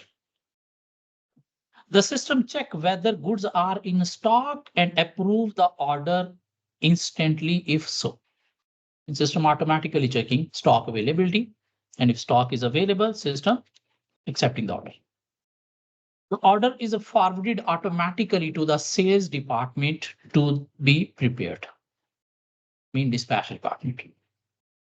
When an order is ready to send out, the sale department inputs the detail into their system, and if it matches the order into the system, a good outward mean dispatch note is produced and the invoicing department is notified automatically by the system. Staff have experienced multiple issues of good outward notes not matching on the system. Staff have found problems like GDNs are not matching with the system of invoicing and have often resorted to simply printing the order and using it as a good outward note. The system is not producing GDN, so they are printing orders and using order as GDN. The printed order is then taken to the invoicing department for invoicing, and then they send that printed order to the invoicing department so that they can prepare invoice. I mean, there is issue between producing GTN. The partner has requested that you document the new system fully during the interim audit. She wants the system notes to be easy to update and to contain an element of evaluation of the system. How we can evaluate the system? ICEQ, recording and evaluation techniques. The partner has requested that you document the new system fully, mean record the new system fully. During the interim audit, she wants the system notes to be easy to update, flow charts, narrative notes, and to contain an element of evaluation of the system, ICQ. Question 103. In relation to order received through the website, which of the following controls objective is met? In while receiving order, what control objective should be met? Goods are sold to customer with good credit rating. While receiving order, you need to check that or not. Goods are sold to customer with good credit rating. The company is able to fulfill the order. Mean whether stock is available or not. They are checking. Customers do not exceed credit limits. No, it's not checked through the system. Changes in customer data are authorized. No, it's not at the time of receiving order. So what should be checked at the time of receiving order? This option only.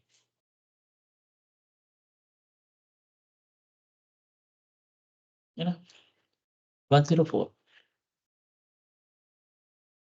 Your audit junior has identified 4 possible risks arising from the use of the printed order as a good outward note and subsequent hand delivery to the invoicing department. And there is risk because system is not producing GDN.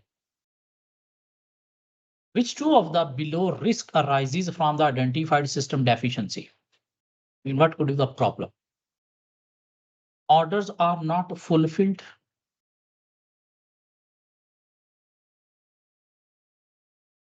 Goods are sent out but not invoiced. Goods are invoiced but not sent out. Wrong goods are sent to customer. If system is not generating, producing GDN, what could be the issue? Goods are sent but not invoiced because if there is no document, so invoicing department will not be able to identify against what they need to produce the invoice and send to the customer. What else? Goods are invoiced but not sent out. No, invoices are not generated without dispatch note. Wrong goods are sent to customers. Yes, they can send wrong goods to customer because the GDN is not produced properly.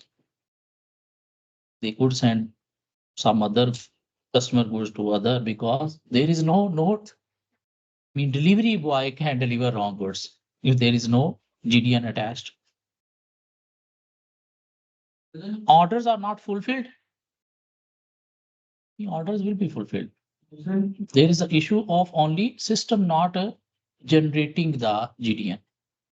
Doesn't the order also have details of the goods to be delivered?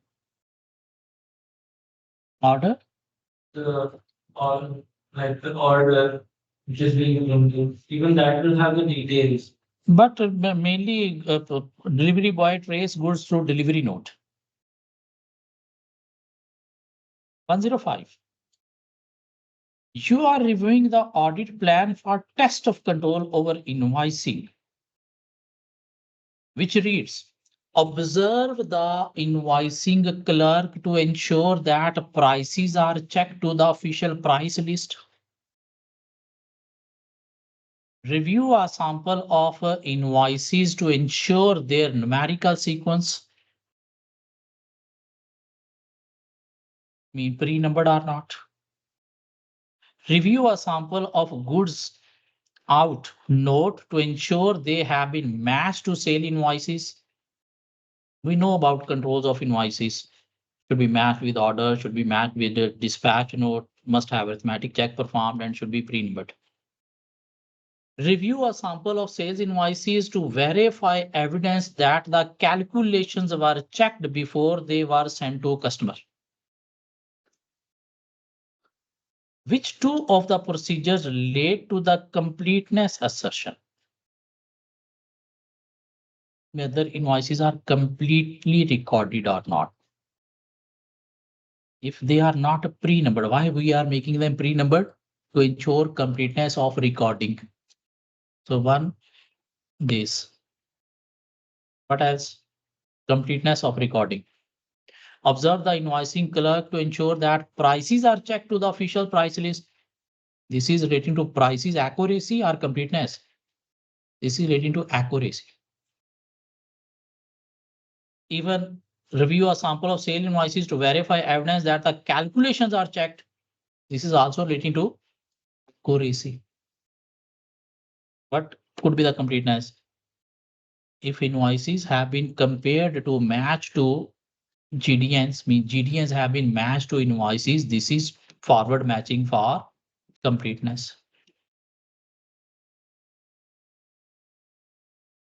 So observe the invoicing clerk to ensure that prices are checked to the official price list. No, this is for accuracy rather than completeness, whether the pricing are charged accurately or not. And from this question, you have learned how to write test of control, mean the wording of test of control. Review a sample of invoices to ensure their numerical sequence, mean whether they are pre-numbered or not. Obviously, if they are not pre-numbered, we cannot ensure completeness of recording. To make them pre-numbered, why? So that we can ensure completeness of recording. If there are no number, we cannot trace missing invoice. If there are sequence number, we can easily trace missing invoice, and to trace missing invoice, ensuring whether they are completely recorded or not. And review a sample of goods out note, mean GDN, to ensure they have been matched to sale invoices and then invoices to ledger. This is forward matching again for completeness. What is fourth? You are checking calculation error. This is for accuracy rather than completeness. Is that fine? 106. So for sales and purchases, there are three assertions, right?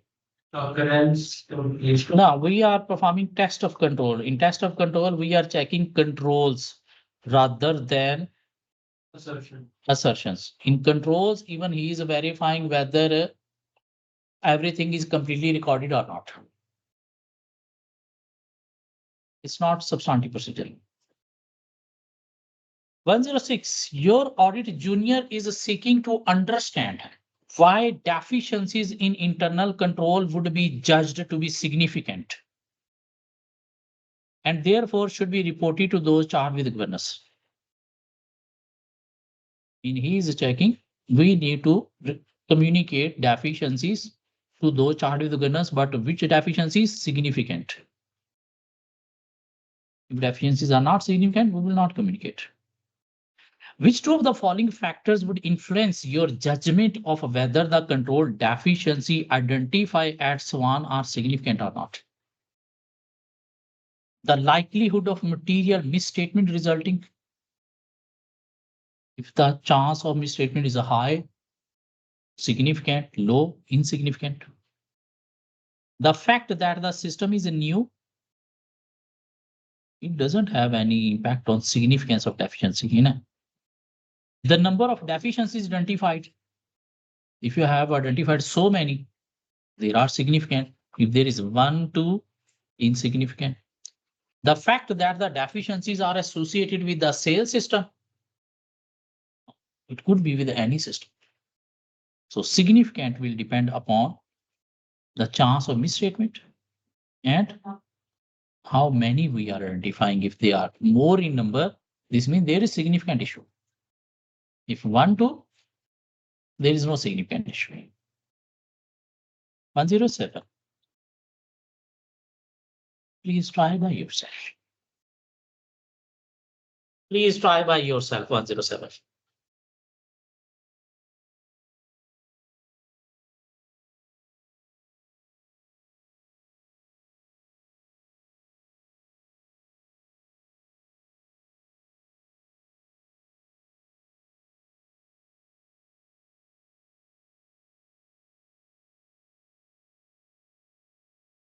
In the scenario, we have read this line. The partner has requested that you document the new system fully during the interim audit. She wants the system notes to be easy to update and to contain element of evaluation of the system. And now he is asking, in the light of partner's request, you need to document so that easy to update as well as we can perform evaluation. Concerning documentation, you are considering different options for recording the system. Which of the following recording method most suit her requirement? The partner requirement. I see EQ, because in other we can only record, not evaluate. So from evaluation point of view, I see EQ. Bit technical. Otherwise, we can record through flow charts, through narratives more easily. Can't be changed, can't be updated. But ICEQ is for evaluation purposes. So that's enough for today. See you next Tuesday with something new.